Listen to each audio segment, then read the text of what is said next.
The rain in Atlanta does not wash things clean. It just makes everything heavy. It makes the red Georgia clay stick to your heels like a bad reputation. It makes the black wool of a morning dress smell like wet dog and old sorrow. I stood there watching the first shovel of dirt hit the mahogany casket, and the sound was a dull, hollow thud that echoed in the empty space of my chest. That sound was the final period at the end of the only sentence that had ever made sense in my life. Dante Reynolds was gone.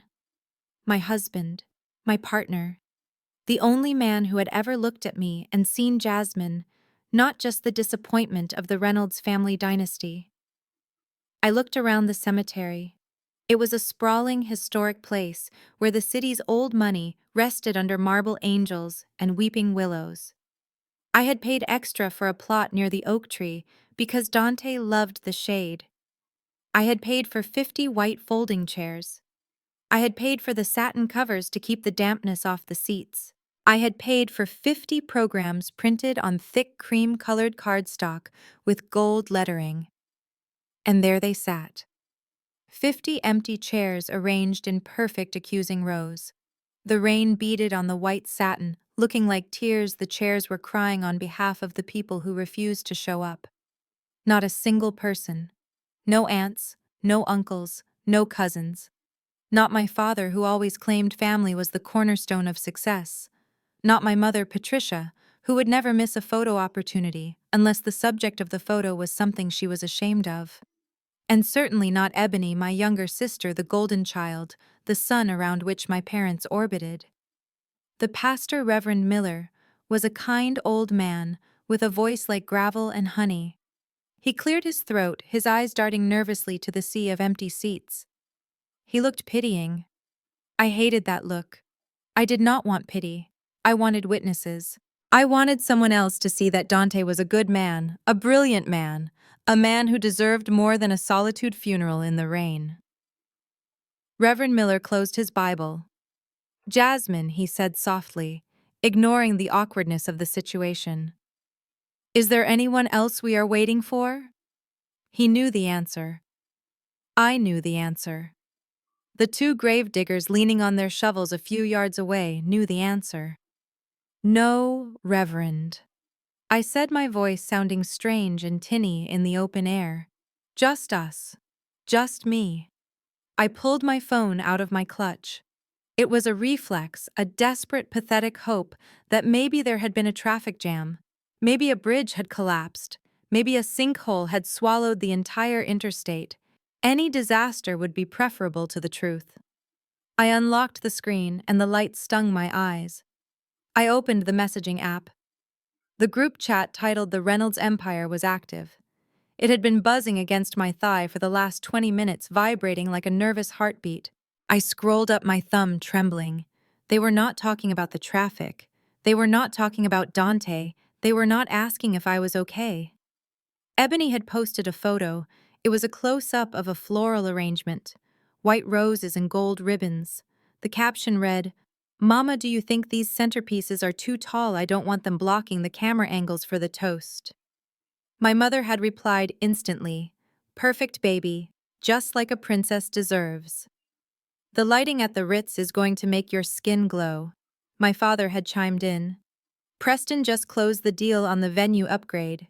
This is going to be the event of the season. Proud of you both." I read the messages again. The timestamps mocked me. While I was watching them lower my husband into the ground, my mother was critiquing rose stems. While the pastor was reading Psalm 23 about walking through the valley of the shadow of death, my sister was worrying about camera angles. They knew. I had sent the location. I had sent the time. I had sent 50 individual reminders. I had begged. 2 days ago I had called my mother sobbing, asking her to just be there. Just for an hour. She had sighed that long, exasperated sigh she used when I was a child, and asked for help with my math homework. "Jasmine," she had said, "you know Ebony's engagement party has been on the calendar for months. Preston is inviting investors. It is a networking opportunity. We cannot be in 2 places at once. Besides Dante. Well, it is not like he will know the difference, will he?" He is gone. He is gone. The words replayed in my head as I looked at the group chat. They did not just ignore his funeral, they erased it. To them, Dante was just the mechanic, the man with grease under his fingernails, the mistake Jasmine made, the stain on their pristine reputation. They never knew him. They never tried to know him. They saw his old clothes and his calloused hands and decided he was beneath them. They did not know he was the smartest man I had ever met. They did not know how he held me when I cried after every family dinner where they made me feel small. Sudden vibration startled me. My phone lit up with a direct message. It was from Mom. My heart hammered against my ribs. A foolish, childish part of me thought maybe she is coming. Maybe she realized. Maybe she is at the gate. I opened the text. "Where are you?" The message read. I blinked, rain dripping from my eyelashes onto the screen, followed immediately by another bubble. "The insurance agent has been calling me all morning. He says he needs your signature to release the policy funds. We need that check to clear by tomorrow, Jasmine. Preston needs to make the final deposit for the catering, or they are going to cut the open bar. Get to the Ritz-Carlton, now. Do not make a scene and do not look depressing. This is your sister's big day." I stared at the words. The letters seemed to swim, rearranging themselves into a weapon. They did not care that I was a widow. They did not care that I was standing in mud watching the love of my life disappear under 6 feet of wet earth. They only cared about the insurance money. The policy my mother had taken out on Dante 10 years ago, back when we were first dating and living in his tiny apartment, claiming she just wanted to protect me. I had forgotten it even existed, but she hadn't. She had remembered the money the second his heart stopped beating. Something inside me snapped. It was not a loud snap like a bone breaking. It was a quiet internal severing, like a heavy rope finally being cut. The sadness that had been drowning me for 3 days suddenly evaporated, boiled away by a heat so intense I felt dizzy. It was rage, pure, cold, clarifying rage. I looked up at the Reverend. "Go home, Reverend," I said. My voice was steady now. The tremble was gone. He looked concerned. "Mrs. Reynolds, are you sure? You shouldn't be alone right now." "I am not Mrs. Reynolds to them," I thought. "I am just the signature. I am just the bank account. I am just the obstacle between them and their open bar." "I am fine," I told him, and for the first time in days I meant it. I turned my back on the grave. I did not say goodbye to Dante. You do not say goodbye to someone who is a part of you. You take them with you. I walked away from the empty chairs. I walked past the weeping angels. I walked through the mud, my heels sinking with every step, but I did not care. I reached the service road where I had parked. There it sat. Dante's Ford F-150. It was a 1978 model painted a matte black that looked menacing in the rain. My family hated this truck. My sister called it a monstrosity. My mother called it a junk heap. They begged me not to park it in their driveway when I visited. But as I approached it now, I didn't see a junk heap. I saw steel. I saw American muscle. I saw the hours Dante had spent tuning the engine until it purred like a jungle cat. I ran my hand over the hood, the metal cold and solid under my palm. This truck was real. The mud on the tires was real. The man who loved it was real. The Ritz-Carlton was waiting. The white roses were waiting. My mother and her insurance papers were waiting. They wanted Jasmine the doormat. They wanted Jasmine the scapegoat. They wanted the quiet architect who designed gardens and kept her mouth shut. I climbed into the driver's seat. The smell of old leather and motor oil hit me, a scent that used to make me wrinkle my nose, but now smelled like courage. I turned the key. The engine roared to life, a deep, guttural growl that shattered the cemetery's polite silence. I checked my reflection in the rearview mirror. My mascara was running, my hair was plastered to my skull, and my eyes were red. I looked like a nightmare. "Good," I whispered. I threw the truck into gear. The tires spun in the gravel for a second, kicking up stones before gripping the road. I was not going home to cry. I was going to the Ritz-Carlton. I was going to give them exactly what they asked for. I was going to deliver the signature. But I was going to deliver a hell of a lot more than that. The funeral was over. The wake was about to begin. The valet at the Ritz-Carlton looked at Dante's truck like it was a contagious disease. He hesitated, his white-gloved hand hovering over the door handle, staring at the layers of red Georgia clay that caked the wheel wells. This was a vehicle meant for hauling lumber and towing broken-down cars, not for idling in the porte cochere of Atlanta's most expensive hotel. It sat there, a dark, rumbling beast, surrounded by sleek silver Bentleys and pearl-white Porsches. I did not wait for him to open the door. I shoved it open myself, the heavy metal groaning against the hinge. I stepped out and my boot landed in a puddle of pristine treated water that the hotel staff probably scrubbed with a toothbrush every morning. I tossed the keys to the valet. He caught them with the tips of his fingers, holding them away from his body, as if they were contaminated. "Keep it close," I said, my voice flat. "I will not be staying long." I walked toward the revolving glass doors. My reflection caught in the glass, and for a split second, I did not recognize the woman staring back. I was a specter. My black dress, usually modest and professional, was heavy with rain. It clung to my skin. The hem was stained with the mud from the graveside. My hair, which I had pinned up so carefully this morning, was coming undone, wet strands plastering against my neck. I looked like I had just crawled out of the earth myself. The lobby smelled of vanilla orchids and old money. It was a scent I had grown up with, a scent that used to mean safety, but now it just smelled like lies. As I crossed the marble floor, the rhythmic click of my heels was accompanied by the squelch of wet leather. People turned. Of course they turned. In a world of polished surfaces and polite smiles, grief is ugly. It is messy. I saw a woman in a Chanel suit whisper behind her hand to her husband. I saw a concierge reach for a phone, his eyes locked on the trail of muddy footprints I was leaving on their white marble. "Excuse me, miss." A security guard stepped into my path. He was tall, broad, wearing a uniform that fit him too well. He held up a hand, a polite but firm barrier.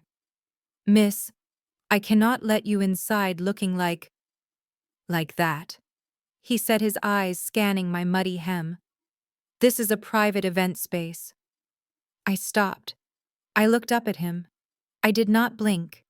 Inside my chest, the fire that had started at the cemetery was burning hotter. It consumed the embarrassment I should have felt. It consumed the fear. "I am family," I said. "And if you touch me, I will scream so loud that every investor in that ballroom will think someone is being murdered in the lobby." "Do you want that on your shift?"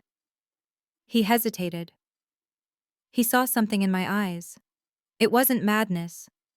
It was the absolute absence of anything left to lose. He lowered his hand. He stepped aside. I pushed open the double doors to the grand ballroom. The sensory assault was immediate. The theme was white and gold. It was blinding. Thousands of white roses hung from the ceiling in cascading waterfalls. The tablecloths were white silk. The chairs were gold.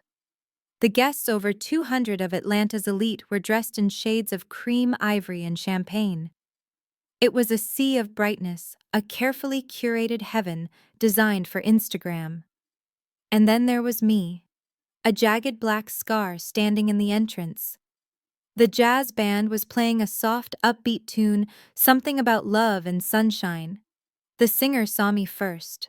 Her voice faltered. Then the saxophonist stopped.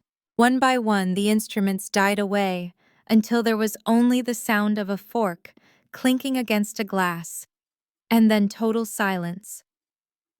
200 heads turned. 400 eyes locked onto me. I stood there, dripping water onto the plush white carpet. I felt the weight of the room, the collective gasp, the judgment. They weren't looking at me with sympathy.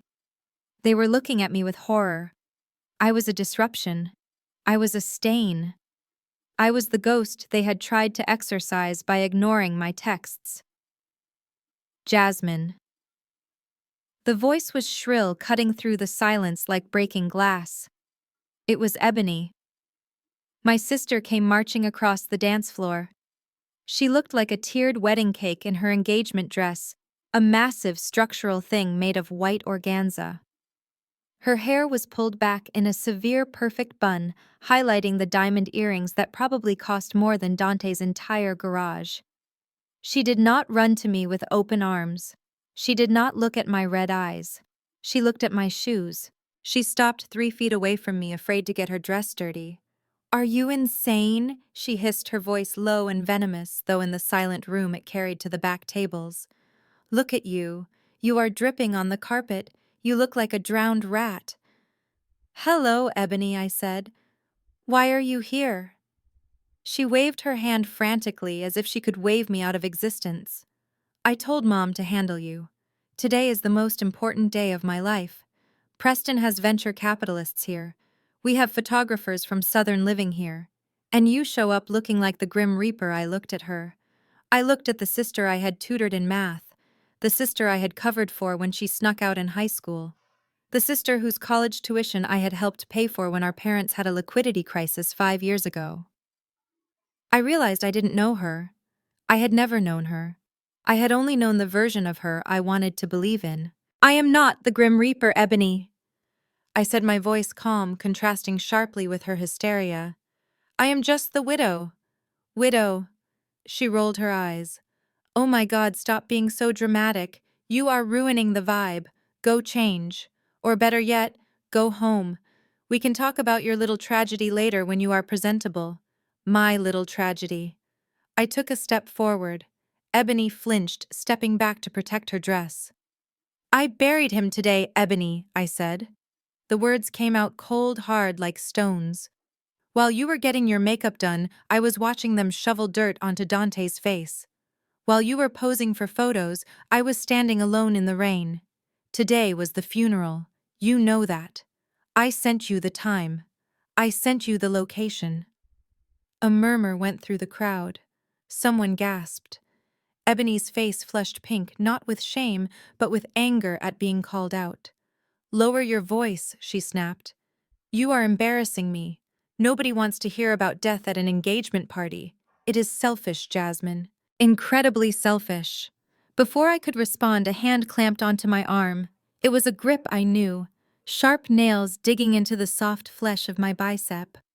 I turned to see my mother, Patricia. She was wearing a gold sequined gown that was far too young for her face plastered with a smile that didn't reach her eyes. She didn't look at my face. She didn't hug me. She didn't ask if I was okay. Her eyes went instantly to the clutch bag I was holding in my left hand. "Jasmine," she said through gritted teeth, maintaining that fake smile for the audience watching us. "Thank goodness you are here." We were getting worried. "Worried?" I asked. "Worried about me. Worried about the time," she hissed. "The bank closes at 4. We need to mobile deposit that check today if we want it to clear for the vendors tomorrow." She released my arm and immediately reached for my bag. It was a violation so casual, so expected, that it took my breath away. She didn't see a daughter standing in front of her. She saw a walking ATM. She saw a signature. "Give it to me," she demanded, her fingers clawing at the clasp of my purse. "Tell me you brought the papers. Tell me you didn't leave them at that house."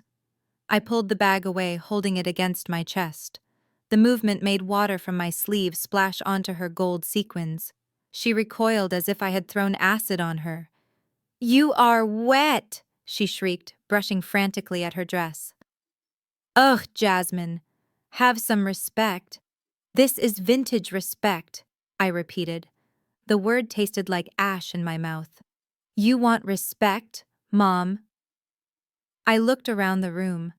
I saw my father standing near the bar, swirling his scotch, pretending he didn't see the commotion. I saw Preston, my future brother-in-law, laughing with a group of men, glancing over at us with a look of amusement. "Yes, respect," Patricia snapped, lunging for the bag again. "Now give me the damn insurance papers.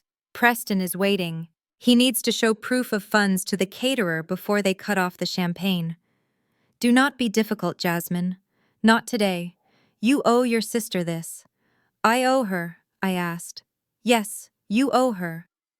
You married that mechanic and embarrassed us for years. The least you can do is sign over that policy so Ebony can have the start in life she deserves. Dante is dead. He doesn't need the money. We do. She managed to snag the strap of my purse. We stood there, mother and daughter, engaged in a tug of war in the middle of the most expensive ballroom in Atlanta. The absurdity of it washed over me.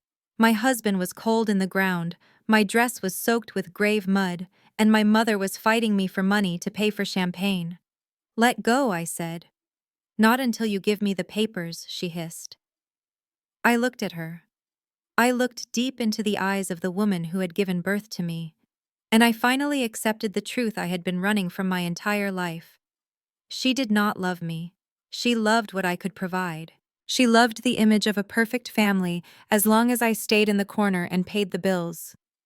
Okay, I said softly. I let go of the bag. Patricia stumbled back, surprised by the sudden release. She clutched the bag to her chest like a prize fighter holding a belt. She let out a breath of relief, her composure returning instantly. Good girl, she said, patting her hair. I knew you would be reasonable. Go wait in the lobby. I will bring the papers out for you to sign once I find a pen. You really aren't dressed for the party, sweetie. She turned her back on me. She turned back to the crowd, flashing a winning smile, waving the bag slightly, as if to signal that the crisis was averted. Ebony smoothed her dress, rolling her eyes at me one last time before turning to follow Mom. I stood there empty-handed. But I wasn't empty. I felt lighter. I felt a strange cold power rising up my spine. They thought they had won. They thought they had the papers. They thought they had the money. They had no idea what was actually in that bag, and they had no idea that by taking it, they had just sealed their own fate. The Jasmine who sought their approval had died in the rain this morning. The woman standing in the ballroom was someone else entirely, and she was just getting started. The heavy oak door of the VIP lounge clicked shut, sealing us off from the music and the murmur of the guests. The silence in the room was sudden and suffocating. My mother released my arm with a shove, as if touching me for too long would stain her skin. She smoothed the front of her gold-sequined gown, taking a deep breath to compose herself, before turning to unleash the storm she had been holding back in the ballroom. You have absolutely no shame, do you? Patricia hissed, her voice low and trembling with rage. She walked over to a side table and poured herself a glass of water from a crystal pitcher, her hands shaking slightly. You walk into the most important social event of the year looking like a beggar. Do you know who is out there? The vice president of the Chamber of Commerce. 2 partners from Goldman Sachs. And you drag your mud and your misery right through the center of it all. I stood by the door, feeling the air conditioning chill my damp skin. I did not sit down. I did not want to ruin the velvet upholstery of the chaise lounge, and frankly, I did not think I had the strength to stand back up if I sat. I buried my husband today, Mom, I said quietly. It was the only defense I had, though I knew it was useless. Patricia slammed the glass down. Water sloshed onto the polished wood. Stop saying that. She spun around, her eyes blazing. Stop acting like you are the only person who has ever lost someone. People die, Jasmine. It happens. But smart people handle it with dignity. They do not use it as an excuse to sabotage their family. She took a step closer, her perfume a heavy floral scent that I had always associated with judgment filling my nose. This is what happens when you make poor choices, she said, her voice dripping with disdain. I told you 10 years ago. I begged you. Dr. Harrison was ready to propose. He was a neurosurgeon, Jasmine. He came from a good family. He had a future. But no. You had to follow your heart. You had to run off with the mechanic. The man who came home with dirt under his fingernails every day. Dante was a good man, I said, my voice hardening. He worked harder than anyone I know. He was a nobody, Patricia shouted, finally losing her composure. And look where it got him. Dead at 35 because he probably didn't have the sense to go to a doctor when he felt sick. Or maybe he was just too cheap to pay for a checkup. The cruelty of her words took the air out of my lungs. Dante had died of a sudden aneurysm. It was a genetic time bomb. No amount of money or status could have stopped it. But she didn't care about the truth. She only cared about the narrative. To her, Dante's death was just the final proof that he was a failure. And now he leaves you with nothing. She continued pacing the small room. No savings, no assets, just debt and that ugly truck outside. You are going to come crawling back to us, aren't you? Asking for money. Asking for a place to stay. I started to shake my head to tell her that I would never ask her for a dime, but she cut me off. Well, luckily for you, I am a planner. I protect this family even when you try to destroy it.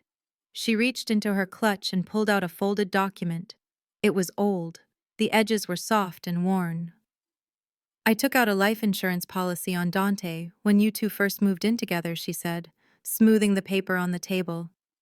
Back when he was renting that basement apartment and couldn't even afford a proper engagement ring. I paid the premiums for 10 years, Jasmine. Me. Not you, not him. So don't you dare look at me like I am the villain. She tapped a manicured fingernail on the bottom of the page. The beneficiary is me, she said coldly. It is $500,000, and I need you to sign this waiver confirming that you will not contest the payout. The insurance company is being difficult because you are the spouse. They need your signature to release the funds to me immediately. I stared at the paper. She had bet against my marriage. She had bet on his death. And now she was here to collect her winnings before his body was even cold. You want me to sign away his death benefit? I asked, my voice barely a whisper. While I am still wearing the clothes I buried him in, Patricia's eyes narrowed. Do not play the victim. You do not deserve that money. You didn't pay for it. I did. And frankly, we need it. This wedding is costing a fortune and Preston's business is expanding. We need liquidity. Just sign the paper, Jasmine, and you can go back to your little pity party. Before I could answer, the door swung open. Preston walked in.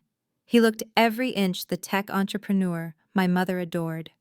He was wearing a tuxedo that fit him perfectly, his hair styled, a glass of scotch in his hand. He brought a different kind of energy into the room, arrogant, dismissive, and sickeningly casual. Ladies, he said, flashing a bright white smile that didn't reach his eyes. I can hear the love all the way out in the hallway. Let's keep the volume down, shall we? We don't want the investors to think there is trouble in paradise. He walked over to Patricia and placed a reassuring hand on her shoulder. She instantly relaxed, leaning into his touch like he was the son she actually wanted. She is being difficult, Preston, Patricia complained, gesturing at me. She won't sign the waiver. Preston turned his gaze to me. He looked me up and down, his eyes lingering on the mud on my hem with a look of mild disgust. He took a sip of his scotch, swirling the amber liquid in the glass. Jazz, look, I get it, he said, his tone condescendingly gentle, like he was explaining simple math to a toddler. You are emotional. You are grieving. We all respect that. But we have to be practical. He set his drink down and leaned against the table, crossing his arms. I did some digging, Jazz. I know Dante didn't leave you in a great spot. The guy ran a garage. It is a cash business, low margins, unstable. I am guessing the debts are piling up already. The funeral costs alone must be stressing you out. He reached into his jacket pocket and pulled out a checkbook. He clicked a gold pen and started writing. Here is what I am going to do, he said, not even looking at me as he wrote.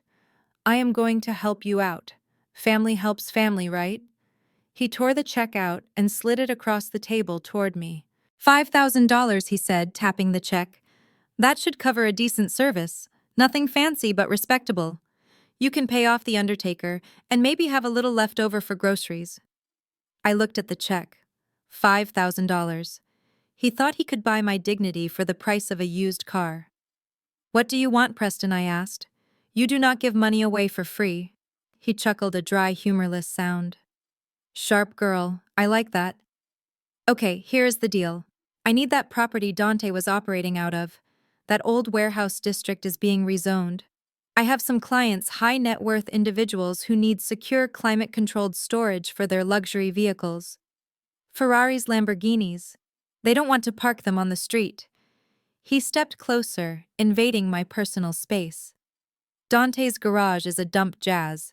Let's be honest, it is a pile of bricks and grease. But the location is decent.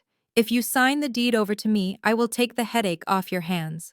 I will pay for the demolition. I will handle the environmental cleanup from all that oil he spilled everywhere. You get 5,000 cash today to bury your husband, and you get rid of a worthless liability. He smiled, waiting for me to thank him.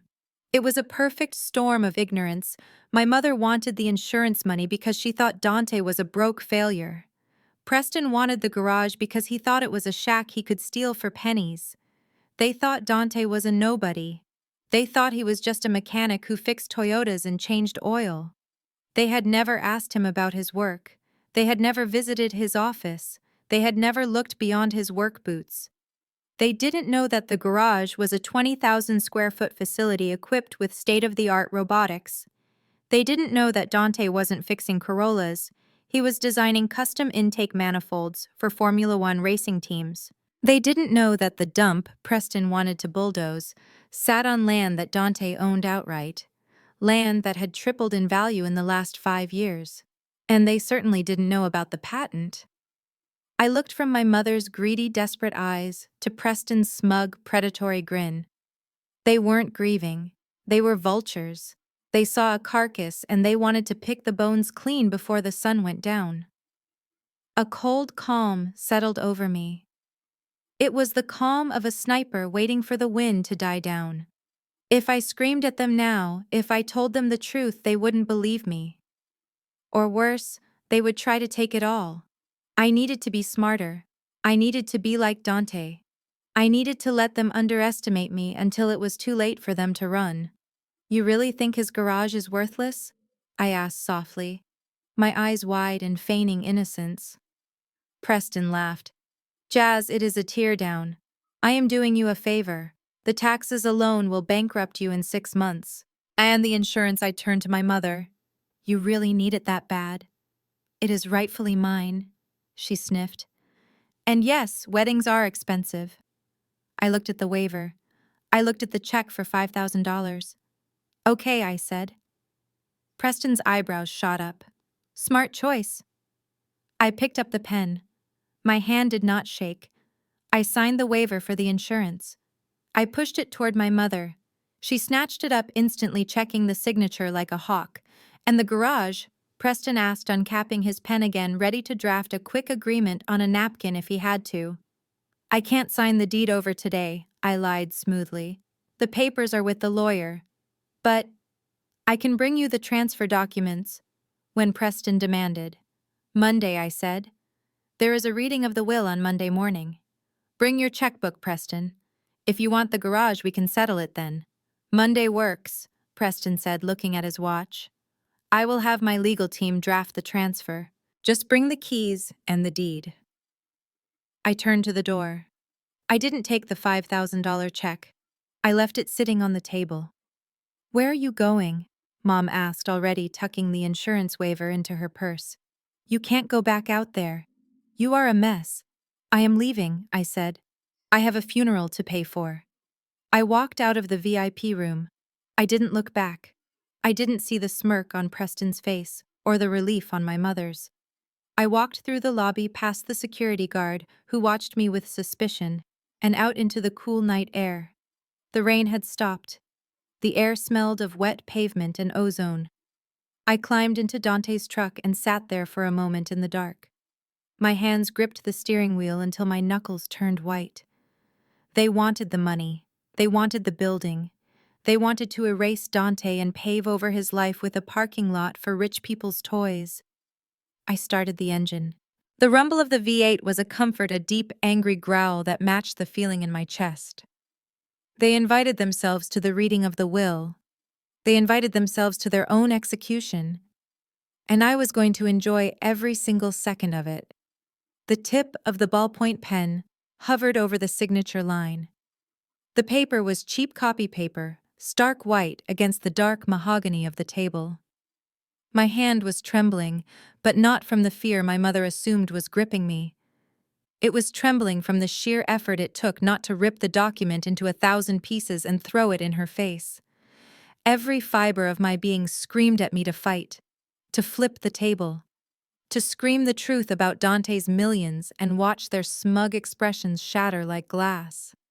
But then a voice echoed in the back of my mind. It was Dante.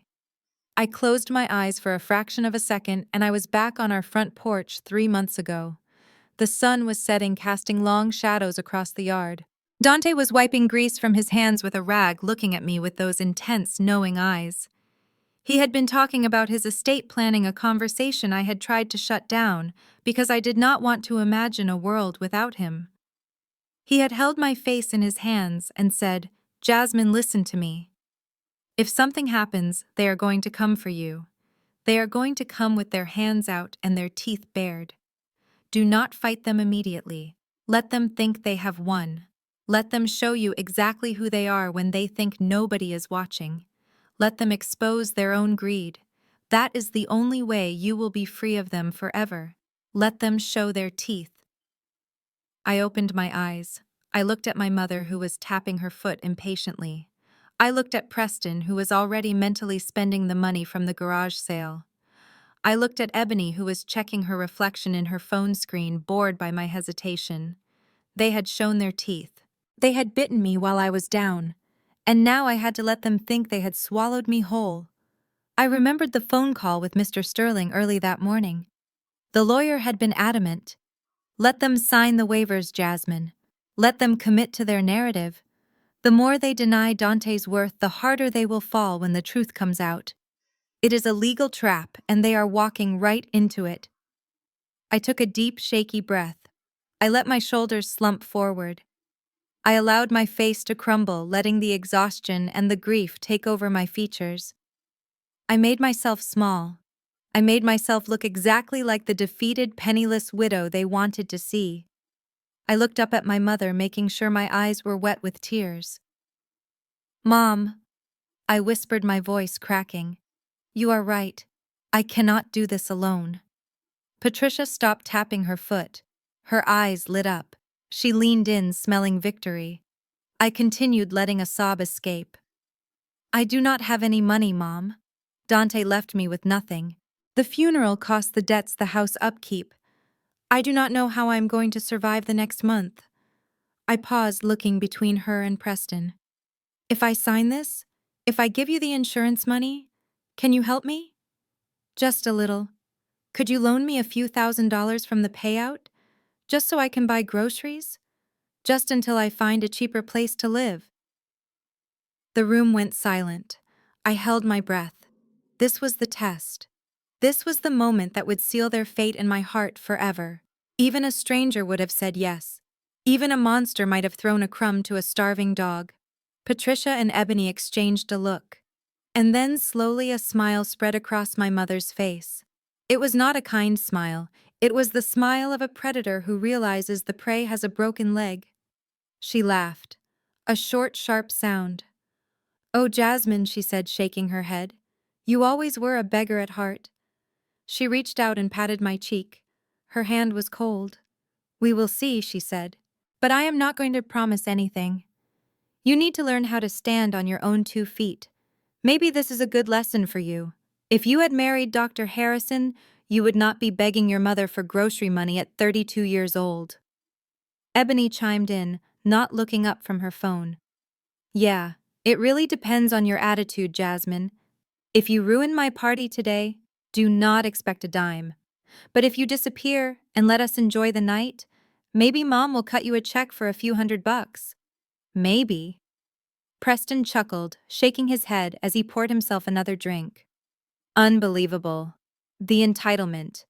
Just sign the paper, Jazz. Do not push your luck. There it was. The absolute bottom. They would take $500,000 of my husband's money and refuse to buy me a loaf of bread. I looked down at the paper. The last thread of guilt I felt about what was going to happen on Monday snapped. I was not destroying my family. There was no family to destroy. "Okay," I said softly. I understand. I pressed the pen to the paper. The ink flowed smoothly.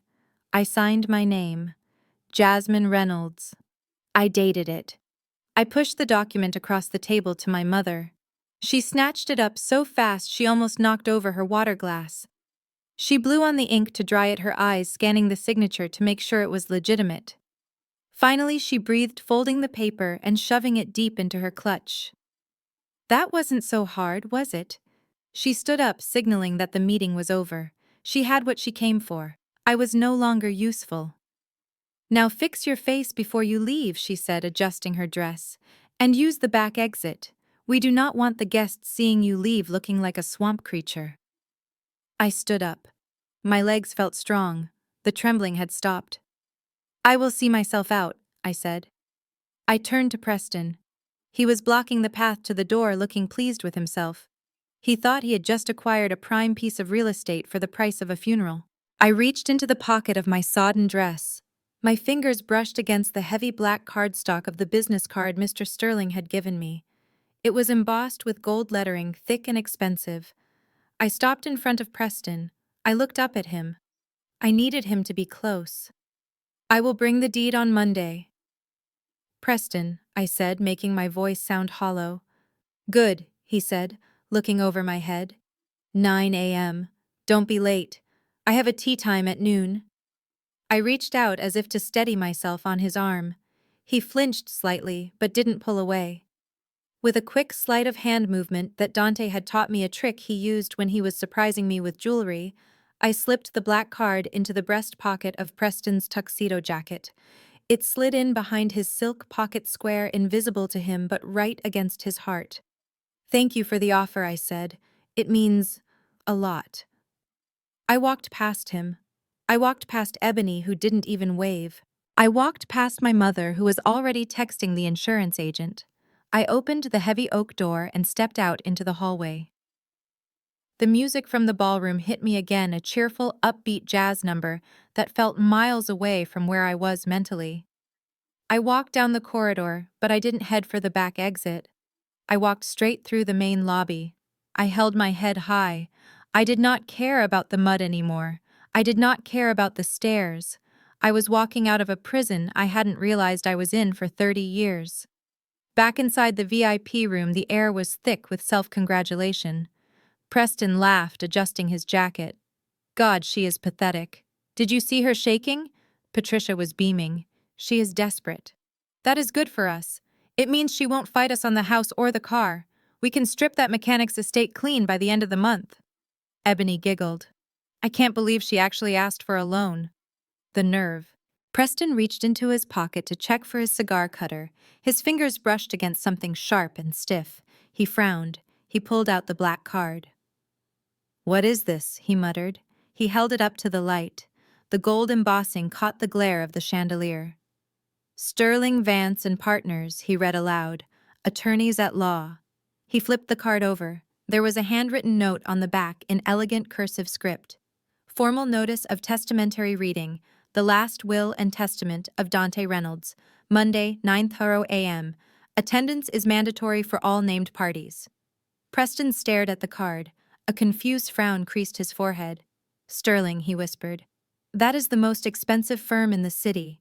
They represent the Hawks. They represent the Coca-Cola executives. He looked up at Patricia, his face twisting into a sneer of disbelief. Why would a grease monkey have a will with Sterling and Partners? Patricia waved her hand dismissively. Probably a mistake. Or maybe he fixed the lawyer's car and got a discount. Do not overthink it, Preston. It is just a formality. A broke man's will is just a list of debts. Preston looked at the card again. He ran his thumb over the raised lettering. A cold seed of doubt planted itself in his gut, but he crushed it down with his ego. Yeah, he said, tossing the card onto the table next to the untouched check he had written for me. Probably just wants to leave his wrench collection to a cousin. Thinks he is important. He laughed again, but the sound was thinner this time. Come on, Patricia said, linking her arm through his. Let's go toast to the engagement and to the insurance money. Drinks are on me. They walked out of the room, leaving the black card sitting on the polished mahogany table, glowing ominously under the lights. They went back to their party. They went back to their champagne. They had no idea that the timer had just started ticking down on their entire world. For the next 3 days, I ceased to exist. I did not leave the small wooden bungalow that Dante and I had called home for 5 years. To the outside world, specifically to my family, this house was an eyesore. It was a single-story structure with peeling gray paint and a porch that sagged slightly on the left side. My mother refused to step foot inside, claiming it smelled of motor oil and poverty. My sister called it the shack. They saw the exterior and judged the book by its cover, just as they had judged Dante. Inside, however, it was a sanctuary. Dante had renovated every square inch with his own hands. The floors were reclaimed heart pine, warm and smooth under bare feet. The kitchen was a chef's dream with custom cabinets he had built to match my height perfectly. It was not a shack. It was a fortress built of love, and for 72 hours I pulled up the drawbridge. I turned off my phone. I unplugged the landline. I let the battery on my laptop die. I sat in his favorite leather armchair wrapped in his flannel shirts, and I allowed myself to feel the silence. I needed to remember him before the noise of the legal battle began. I needed to fortify my soul. While I sat in the quiet dark miles away in the manicured suburbs of Buckhead, my family was loud. They were vibrant. They were celebrating their perceived victory. I know this because the internet never forgets, and Ebony lived her entire life for an audience. On Saturday afternoon, she went live on Instagram. I watched the saved video later with a cold detachment.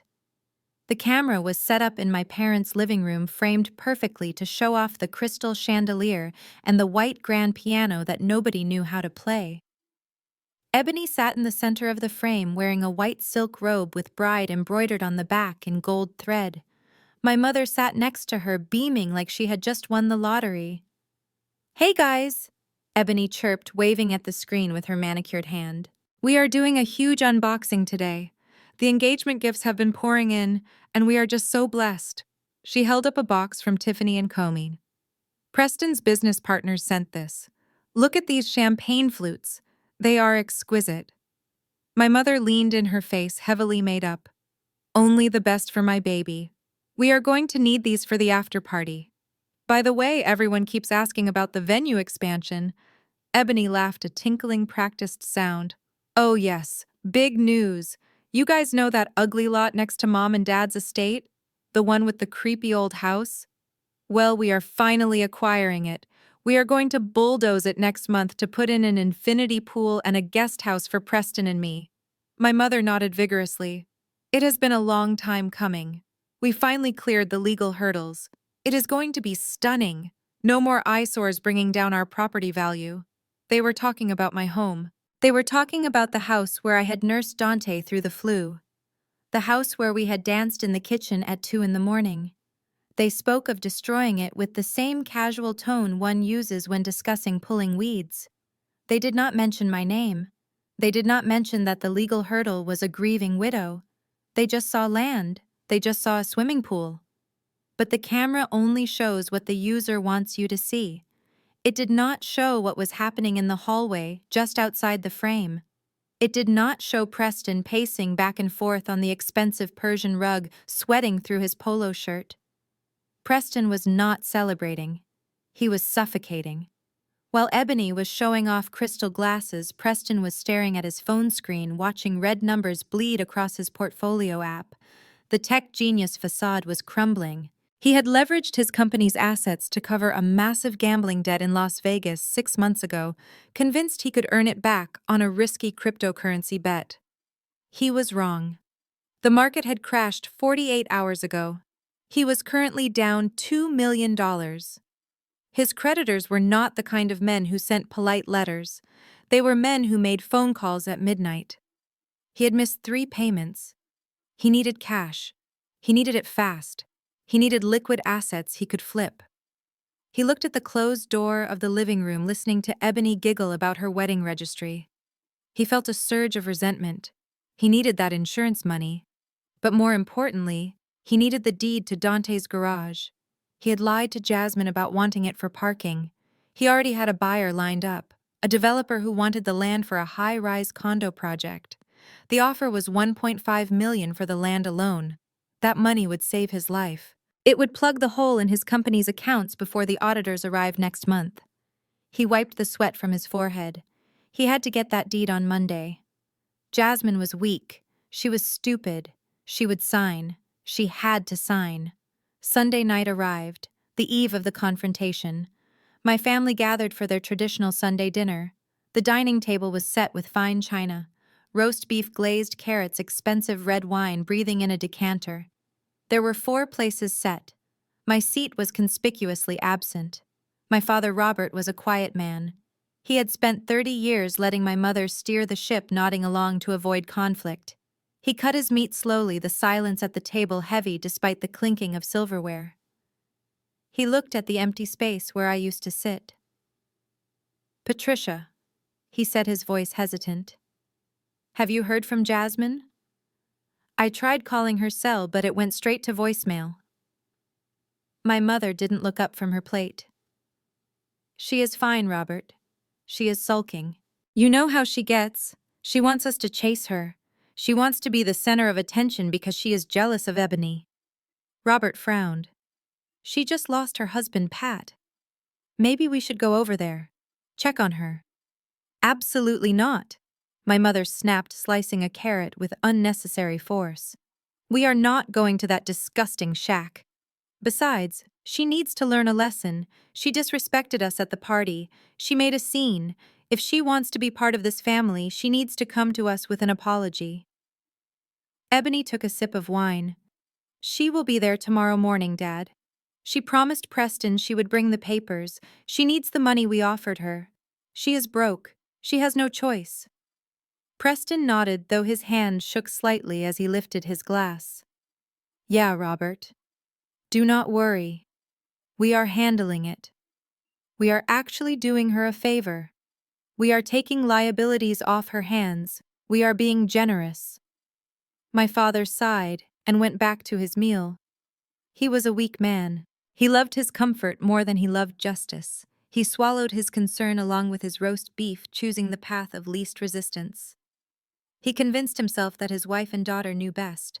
He told himself that stripping me of my home was a form of tough love. Monday morning broke with a sky so blue it looked painted. The sun was shining on Atlanta, oblivious to the storm that was brewing in a high-rise downtown. I woke up early. I showered and washed the grief from my hair. I put on a navy blue suit that Dante had bought me for my job interviews years ago. It was tailored, sharp, and professional.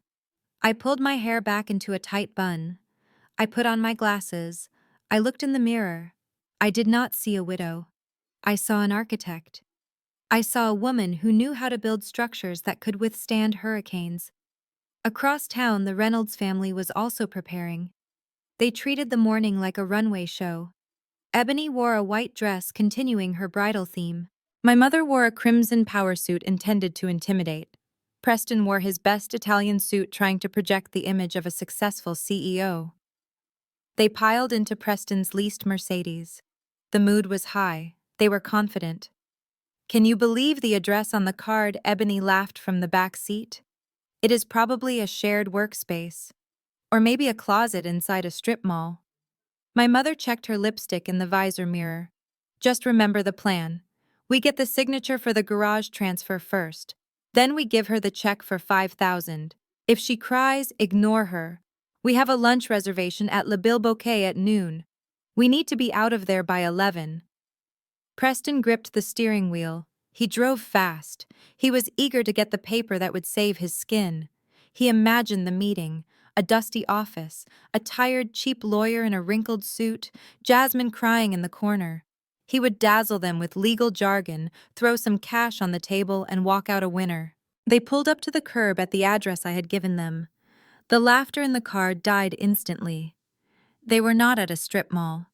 They were not at a shared workspace. They were parked in front of the Sovereign Building, the towering glass spire that defined the Buckhead skyline. It was the most exclusive, expensive commercial real estate in the city. Ebony rolled down the window, craning her neck to look up at the 50 stories of shimmering glass. "Are we at the right place?" she asked, her voice small. Preston checked the card again. 3344 Peachtree Road, Suite 5000. "This is it," he said, his voice tight.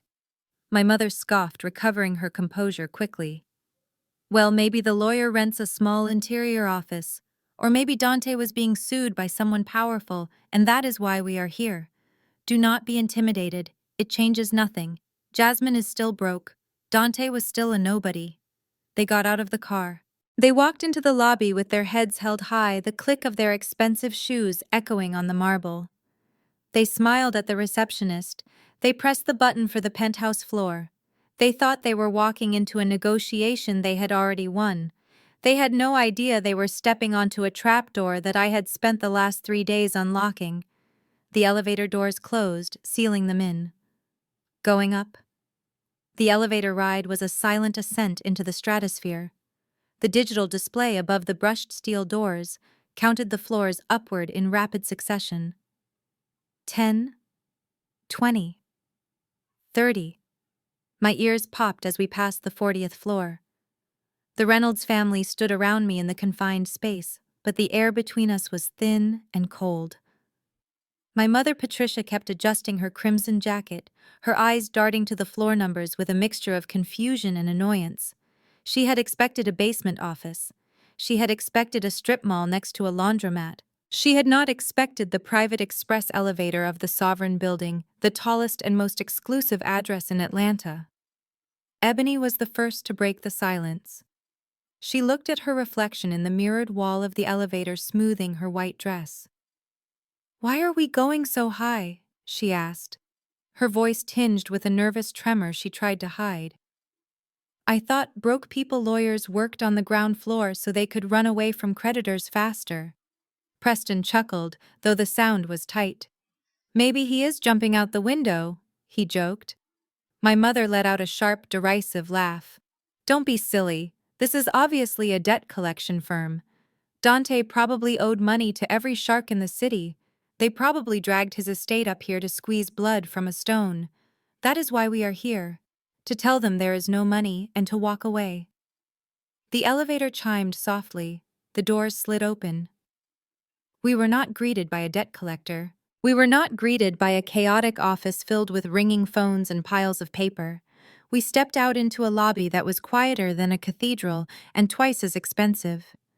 The floors were Italian marble white, with veins of gold that matched the morning sun streaming through the floor-to-ceiling windows. The view was breathtaking. All of Atlanta lay spread out beneath us like a toy village. The cars on the highway were specks of dust. The people were invisible. A receptionist sat behind a desk that looked like a piece of modern art carved from a single block of obsidian.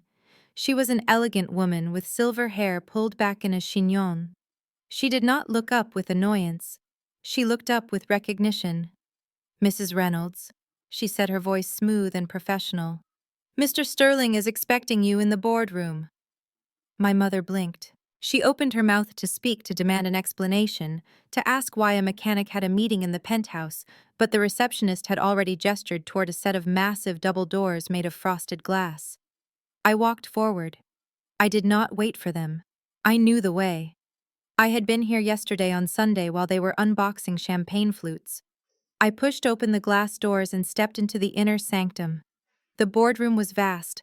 One wall was entirely glass, framing the skyline. In the center of the room sat a long table made of dark polished mahogany that gleamed under the recessed lighting. At the head of the table sat Mr. Sterling. He was a man who commanded respect without saying a word. In his late 60s, he was a pillar of the African American legal community in Georgia. He wore a charcoal gray 3-piece suit that cost more than Preston's car. His hair was cut close gray and distinguished. He sat with his hands folded on the table, his posture perfect, his expression unreadable behind gold-rimmed spectacles. And next to him, to his right, sat me. I took my seat. I placed my hands on the table. I did not look at my feet. I did not hunch my shoulders. I looked straight ahead at the 4 empty leather chairs waiting for my family. They shuffled in. The confidence that had carried them out of the car was starting to crack. They looked around the room, taking in the expensive art on the walls, the view, the sheer power that radiated from the space. It didn't fit their narrative. It didn't fit the story of the poor, stupid Dante. My mother recovered first. Denial is a powerful drug, and she had been overdosing on it for years. She marched to the chair opposite Mr. Sterling and threw her purse onto the table. "All right," she said, her voice loud in the quiet room. "Let's get this over with. I assume you are the one handling the bankruptcy? Or is it a lawsuit? Who is suing him?" Mr. Sterling did not flinch. He did not blink. He simply watched her with a calm, detached curiosity, like a scientist observing a particularly noisy insect. "Good morning, Mrs. Reynolds," he said. His voice was deep, a baritone that vibrated in the chest. "Please take a seat." Preston pulled out a chair and flopped into it. He was trying to regain control of the situation by being disrespectful. He stretched his legs out and with a deliberate motion placed his feet clad in Italian loafers right onto the edge of the polished mahogany table. He crossed his ankles. He leaned back, lacing his fingers behind his head. "Look, buddy," Preston said, grinning at Mr. Sterling. "We are busy people. We have a lunch reservation at Le Bilbaquet in an hour, and my fiancé here needs to go for a dress fitting. So let's skip the legal mumbo-jumbo." He gestured vaguely at me with his chin. "Jasmine said she brought the transfer deed for the garage, and I assume you have the paperwork for whatever debts Dante left behind. Just give us the bottom line so we can sign the waivers and get out of here." Ebony sat down next to him, looking bored. "Yeah, seriously. This room is depressing. Can we just get the check? Mom said there is an insurance payout waiting." Mr. Sterling looked at Preston's shoes on his table. He looked at them for a long, uncomfortable moment. Then he looked up at Preston. "Mr. Vance," he said softly, "I would suggest you remove your feet from my table. This wood is 300 years old. It is worth more than your company's current valuation." Preston froze. The smile faltered. He slowly lowered his feet to the floor, his face flushing a dull red. Mr. Sterling opened a leather-bound folder in front of him. He smoothed the paper inside. "There seems to be a misunderstanding," he said. "You are under the impression that you are here to settle debts. You believe you are here to collect a modest insurance payout of $500,000. My mother leaned forward, her eyes greedy. "Yes, that is exactly why we are here. The policy is in my name." Mr. Sterling took off his glasses. He began to polish them with a silk handkerchief. He looked tired of them already. "We are not here to discuss $500,000, Mrs. Reynolds," he said. "That policy was a relic. It is insignificant." He put his glasses back on. He looked at each of them in turn. "My mother, my father, Ebony, Preston. We are here to discuss the estate of Dante Reynolds," he continued. "We are here to discuss a portfolio of assets, intellectual property rights, and venture capital investments." He paused for effect. The silence in the room was absolute. "We are here to discuss $45 million. The number hung in the air. It was too big for them to comprehend. My mother blinked rapidly. Ebony's mouth fell open.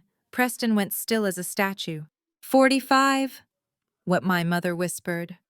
"Million," Mr. Sterling repeated. $45 million. And that is a conservative estimate."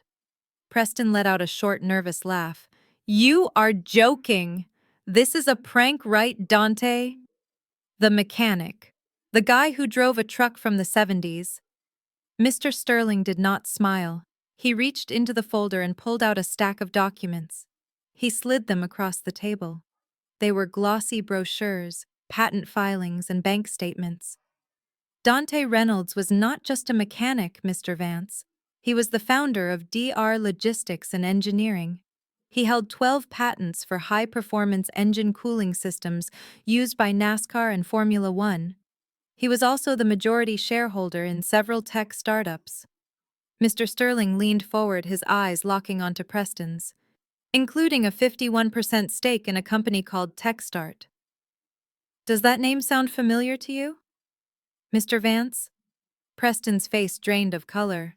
He looked like he was going to be sick. Techstart was his company. Or at least he thought it was. My mother was shaking her head. No. No, this is impossible. Jasmine put you up to this. She forged these papers. Dante didn't have money. We paid for his dinner when he came over. We let him fix our cars for free. She turned to me, her eyes wide and manic. Tell them, Jasmine. Tell them. This is a lie. I looked at my mother. I looked at the woman who had called my husband a loser for 10 years. It is not a lie, Mom, I said. My voice was steady. Dante didn't care about flashy cars or expensive suits. He cared about building things. He cared about substance. Unlike you. Mr. Sterling cleared his throat. The estate is vast, he said, and the distribution of these assets is governed by a very specific, very ironclad will that Mr. Reynolds drafted 6 months ago. He tapped the document in front of him. However, before we proceed to the distribution, there is a clause we must address. A clause regarding the family of his wife. He looked at my family with a gaze that was almost pitying.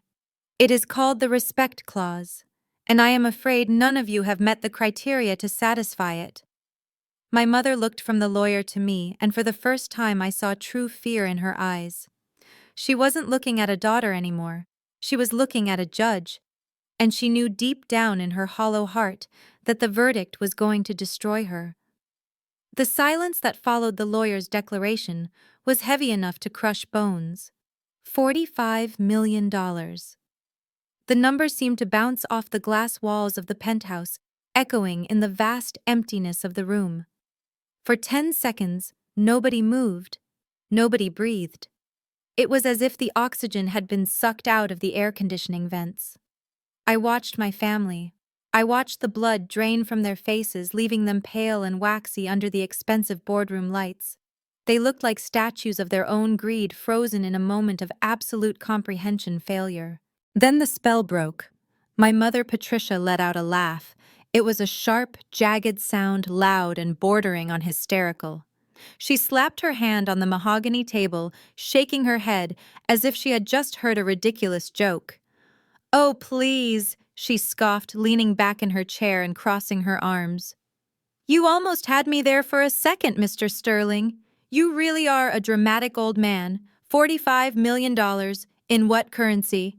Zimbabwean dollars? Monopoly money?" She looked around at Preston and Ebony, seeking their validation, trying to rally her troops against this absurdity. "This is Dante we are talking about," she continued, her voice dripping with venom. The man wore overalls to Thanksgiving dinner. He drove a truck that sounded like it was dying. He lived in a shack with my daughter. If he had $45 in his bank account, I would be surprised. Do not sit there and insult my intelligence by pretending he was a secret millionaire. Ebony giggled nervously, but her eyes were darting around the room, looking unsure. "Yeah, I mean, Dante fixed my radiator last year. He charged me for parts.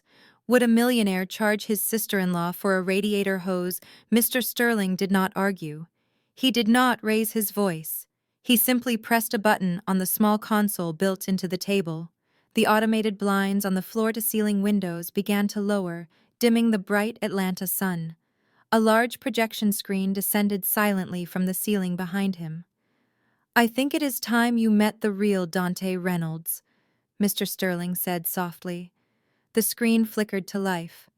It was not a picture of a dirty mechanic in a garage. It was a high-resolution video of a pristine, sterile laboratory. Men and women in white lab coats were moving around checking monitors and adjusting complex machinery. In the center of the frame, wearing a clean blue engineer's suit and safety glasses, was Dante. He was pointing at a 3D schematic on a tablet, directing a team of technicians. He looked authoritative, he looked brilliant. He looked like a king in his castle. The logo DR Logistics and Engineering faded onto the screen in sleek silver letters. My mother stopped laughing. Her mouth hung slightly open. Mr. Sterling stood up and walked over to the screen using a laser pointer to circle the logo. Dante Reynolds was not a mechanic. He explained, his voice smooth and educational, as if he were teaching a class to slow children. He was a mechanical engineer with a dual doctorate from MIT. He had a passion for high-performance combustion engines. You saw grease on his hands because he insisted on testing his prototypes himself. He did not fix cars for a living. He designed the systems that make them run faster and cooler than anything else on the market. The slide changed. It showed a race car on a NASCAR track blurring past the camera. Then it showed a Formula One car. Then a military transport vehicle. Mr. Sterling continued. Dante held 12 exclusive patents for thermal regulation systems. Every time a car crosses the finish line at Daytona, Dante got paid. Every time the military upgrades their transport fleet, Dante got paid. That garage you despise so much, that was not a repair shop. That was his private research and development facility. It houses $20 million worth of prototyping equipment. I looked at Preston. He was not laughing.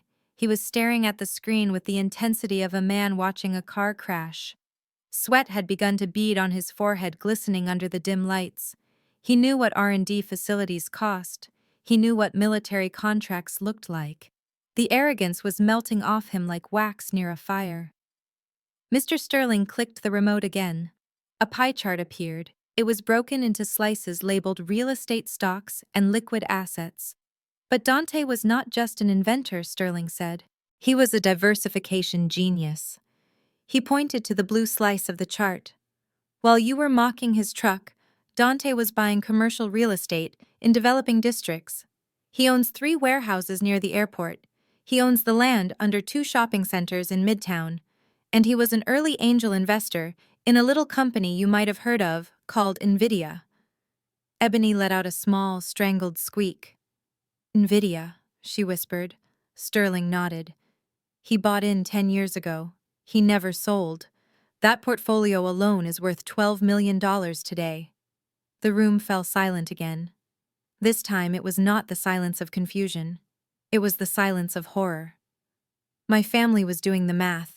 They were replaying every insult, every sneer, every time they had made Dante sit at the kids' table or eat in the kitchen. They were realizing that the man they had treated like a servant could have bought and sold their entire existence 10 times over without blinking. My mother looked ill. She clutched her pearls, her face turning a shade of gray that clashed with her crimson suit. But why, she stammered, her voice shaking. Why did he live like that? Why did he let us treat him like dirt? I spoke up then. My voice was calm, cutting through the thick atmosphere of the room. Because he wanted to see if you would love him for him, Mom, I said. He wanted to know if you were capable of respecting a human being just because they were human, not because of what they could buy you. I looked at her directly. And you failed. You failed every single day for 10 years. Ebony started to cry. It wasn't a sad cry. It was the selfish, panicked cry of a spoiled child who realizes she just threw away a winning lottery ticket. I didn't know, she sobbed. Jasmine, you should have told us. It is not fair. We would have treated him differently if we knew he was important. That is exactly the point, Ebony, I said coldly. You only treat important people with kindness. Dante was important to me when he had nothing. That is why I am sitting here and you are sitting there. Preston cleared his throat. It was a wet, rattling sound. He was trying to salvage something. He sat up straighter, adjusting his tie, trying to pull the mask of the successful businessman back onto his face. Okay, look, he said, his voice cracking slightly. So the guy had money. Fine. Surprise. Good for him. But that doesn't change why we are here. We are here to talk about the garage transfer and the insurance. If Dante was so rich, surely he wouldn't mind us having that old building, right? I mean, he clearly didn't need it. Mr. Sterling turned his gaze toward Preston. The look in the lawyer's eyes changed. It went from professional to predatory. He clicked the remote one last time. The screen went black. Then a single document appeared. It was a corporate registration filing. Actually, Mr. Vance. I am glad you brought up business, Sterling said. Because Dante had a very keen interest in your business. Preston frowned. My business. Tech start. What about it? We are a software logistics company. We have nothing to do with engines. Sterling walked slowly around the table until he was standing right behind Preston's chair. Dante believed in supporting family, Sterling said, even when that family was ungrateful. 3 years ago, when TechStart was failing, when you couldn't get a bank loan to keep the lights on, you received a miraculous injection of capital from a holding company called Shadow Ventures LLC. Do you remember that? Preston nodded slowly. Yeah. Shadow Ventures. They were our angel investors.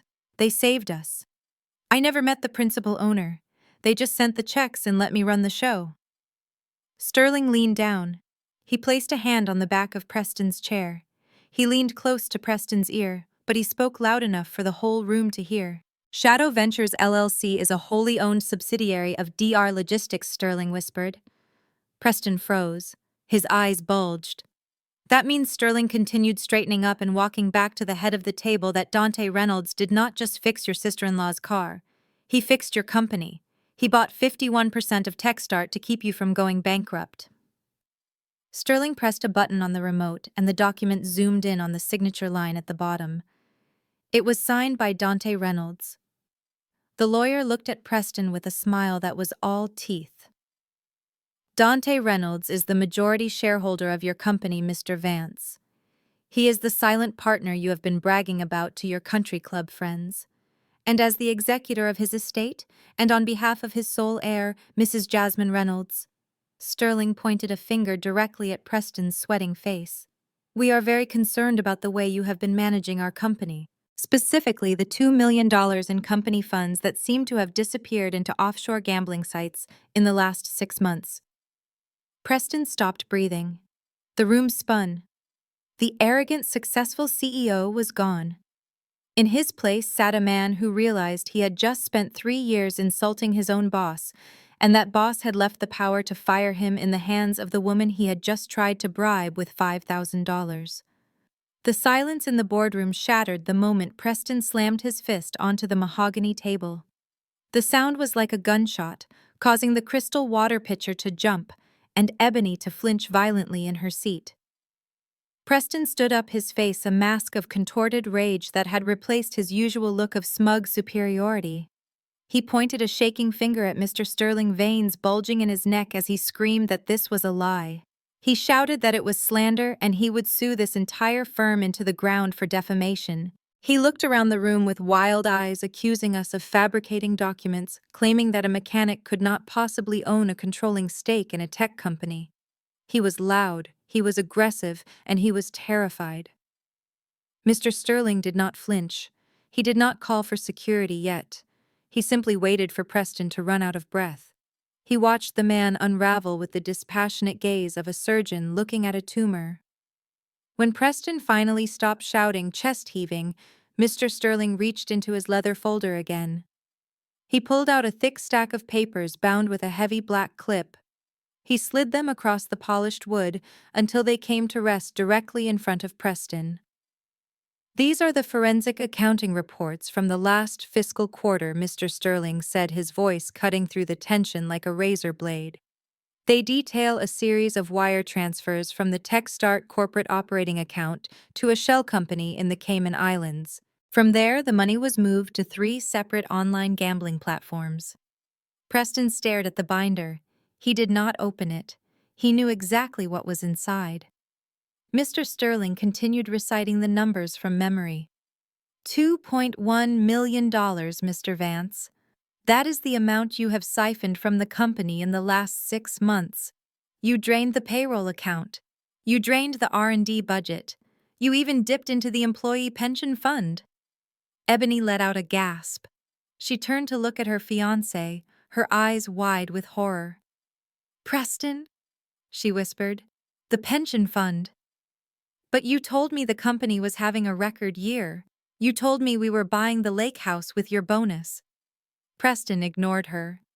He was staring at Mr. Sterling, sweat dripping down his temple. It was a loan, Preston stammered, his voice losing its volume. I was going to pay it back. I just had a bad run of luck. The market turned on me. I just needed time." "You did not have time," Mr. Sterling corrected him. "The company was insolvent 3 months ago. Your checks were bouncing. Your suppliers were threatening to sue. By all logic, TechStart should have shuttered its doors, and you should have been facing a federal indictment for embezzlement back in February." Sterling leaned forward, locking eyes with the trembling man. "Do you want to know why you are not in prison right now? Do you want to know why your employees still receive their paychecks every Friday?" Preston did not answer. He looked like a trapped animal. "Because Dante Reynolds stepped in," Sterling said. "Every time you stole, Dante covered the loss. Every time you lost a bet, Dante transferred personal funds into the corporate account to keep the ledger balanced. He did it anonymously through shadow ventures. He kept the lights on. He kept your secret. He kept you employed." "Why?" Preston whispered. The question hung in the air, filled with genuine confusion. "Why would he do that? I treated him like garbage. I mocked him to his face. Why would he save me?" I spoke up then. It was the first time I had opened my mouth since the meeting began. My voice felt rusty, but it came out strong, resonating in the quiet room. "He didn't do it for you, Preston." I looked at him, really looked at him, and saw how small he was. "He did it for Ebony." I turned my gaze to my sister. She was pale, clutching the edge of the table. "Dante knew you were marrying him, Ebony," I said softly. "He knew how much you loved the idea of this perfect, wealthy life. He knew that if Preston went to jail, your world would collapse. He told me that everyone deserves a chance to be happy, even if they are flawed. He wanted to give Preston time to turn it around so that you wouldn't have to suffer." I felt tears pricking my eyes, not for them, but for the sheer magnitude of my husband's heart. "He protected you." I continued, looking back at Preston. "He protected a man who called him a grease monkey. He protected a man who tried to bribe his widow with $5,000 to steal his property. And you repaid him by trying to rob his grave before the dirt was even settled." The truth of my words seemed to physically strike Preston. He sank back into his chair, burying his face in his hands. But my mother was not looking at Preston. She was looking at me. Her face had turned a deep, violent shade of purple. She was shaking, not with shame, but with a fury so intense it made the air around her vibrate. She could not process what she was hearing. Her brain refused to accept that her golden boy was a thief and her scapegoat daughter was the hero. It broke the narrative she had built her entire life around. "You are a liar," Patricia screamed. She stood up so fast, her chair tipped over backward with a loud crash. "This is all a setup." She pointed a shaking finger at me. "You are jealous. You have always been jealous of Ebony. You are making this up to humiliate us. Preston is a genius. He is a tech mogul. He would never steal." "Mom, stop," Ebony whispered, looking at the accounting binder. "The numbers are right here." "Shut up," Patricia yelled at her own favorite child. "Do not let her brainwash you. This is what she does. She is manipulative. She drags everyone down to her level because she cannot stand to see you shine." She turned her wild eyes back to me. "You think you are so smart with your fake lawyer and your fake files? You are nothing. You are just the wife of a dead mechanic. You are trying to ruin your sister's wedding because you are miserable and alone." She began to move toward me. Her hands were curled into claws. Her eyes were glazed over with madness. "I am going to slap that look off your face," she shrieked. "I am going to teach you to respect your betters." She lunged. She moved with surprising speed for a woman in heels fueled by pure adrenaline and hatred. She reached across the corner of the table, her hand raised to strike me. I did not flinch. I did not move. I watched her come, but she never reached me. A massive hand clamped onto her wrist. 2 uniformed security guards had materialized from the side doors the moment Preston had started shouting. One of them, a man with shoulders like a linebacker, had intercepted my mother mid-swing. He held her arm firmly, stopping her inches from my face. "Ma'am, that is enough," the guard said, his voice deep and authoritative. "Let me go!" Patricia screamed, thrashing against his grip. She is my daughter. I have the right to discipline her. She is lying about my family. Sit down, ma'am, the guard ordered, guiding her forcefully back toward her side of the table. Or we will escort you out of the building and hand you over to the Atlanta Police Department for assault. Patricia struggled for a second longer, but the reality of the uniform and the physical strength of the guard finally pierced her delusion. She slumped. The guard released her, and she fell into the chair next to Preston, breathing heavily, her hair disheveled, her chest heaving. She glared at me with pure, unadulterated loathing. Mr. Sterling watched the entire scene without standing up. He waited until my mother was seated. He waited until the guard stepped back to the wall, ready to intervene again. He waited until the only sound in the room was my mother's ragged breathing. Then he adjusted his cuffs. He looked at my mother with a coldness that was terrifying. "Mrs. Reynolds," he said, his voice dropping an octave, "I would advise you to conserve your energy." He reached for another file on his desk. This one was red. "We have discussed Mr. Vance's financial crimes. We have discussed your daughter's inheritance, but we have not yet discussed your situation." He opened the red file. "You seem to be under the impression that you live in a mansion in Buckhead that you own. You seem to believe you are a wealthy woman who can look down on others." Sterling pulled out a deed and a foreclosure notice from 5 years ago.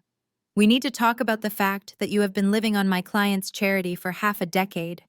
And we need to talk about what happens now that you have tried to assault his widow." My mother stopped breathing, her eyes fixed on the red file. The anger vanished, replaced instantly by the cold, hollow realization that the ground she was standing on had just disappeared. The red file sat on the mahogany table like a brick of radioactive material. The room was still vibrating from the revelation of Preston's theft, but Mr. Sterling did not give them a moment to recover. He did not let the air settle. He turned his gaze toward my parents, specifically my mother Patricia, who was currently slumped in her chair trying to process the fact that her son-in-law was a criminal and her deceased son-in-law was a multi-millionaire. Mr. Sterling placed his hand on the red folder. "Let us talk about the house, Mrs. Reynolds," he said. The tone of his voice was different now. It was not the sharp, accusatory tone he had used with Preston. It was quieter. It was almost sad. My mother blinked her eyes, focusing on the file. "What about the house?" she snapped, her defensive instincts kicking in despite her shock. "It is our house. We have lived there for 30 years. It is the family seat." "Ah, yes," Sterling said. "The Buckhead estate, 5 bedrooms, 6 baths, a heated pool. It is the symbol of your status in Atlanta society, isn't it? It is the reason you felt comfortable looking down on Dante, because he lived in a bungalow and you lived in a mansion." My father, Robert, shifted uncomfortably in his chair. He looked at the file, and I saw a flicker of recognition in his eyes. He knew. He had always known, but he had let my mother rewrite history because it was easier than facing the truth. Sterling opened the folder. He pulled out a document that was yellowed with age. It was stamped with a large, ugly seal that read, "Notice of Default." 5 years ago, your husband made a series of bad investments, Sterling said, sliding the paper across the table. He bet heavily on commercial real estate right before the market dipped. You leveraged the house, you leveraged your retirement, and you lost. My mother stared at the paper. Her hand went to her mouth. "This is the foreclosure notice from the bank," Sterling continued. "You were 60 days away from eviction. The sheriff was scheduled to come and put your antique furniture on the curb. Do you remember that panic, Patricia? Do you remember the nights you couldn't sleep, terrified that your neighbors would find out you were destitute?" My mother did not speak. She was trembling. She remembered. I remembered it too, though at the time they had told me it was just a temporary liquidity issue. They had never told me they were about to be homeless. "But the sheriff never came, did he?" Sterling asked. "No," my father whispered. His voice was barely audible. "No. The bank called. They said an investor had purchased the debt." Sterling nodded. "Correct. A private holding company stepped in at the 11th hour. They paid off the entire mortgage. They paid off the back taxes. They cleared the liens. He pulled out another document. This one was a lease agreement. And then this investor did something very unusual, Sterling said. Instead of evicting you, instead of selling the house for a profit, they offered you a leaseback agreement. They allowed you to stay in the home. They allowed you to keep the title in your name publicly so that nobody in your social circle would know you had lost everything. Sterling pointed to the bottom of the page. And the rent? Do you recall the monthly rent this investor charged you? My father looked down at his hands. $1, he said. $1 a month. The room went deadly silent. Even Preston, who was still burying his face in his hands, looked up. $1, Ebony squeaked. You guys pay $1 a rent. I pay $3,000 for my apartment.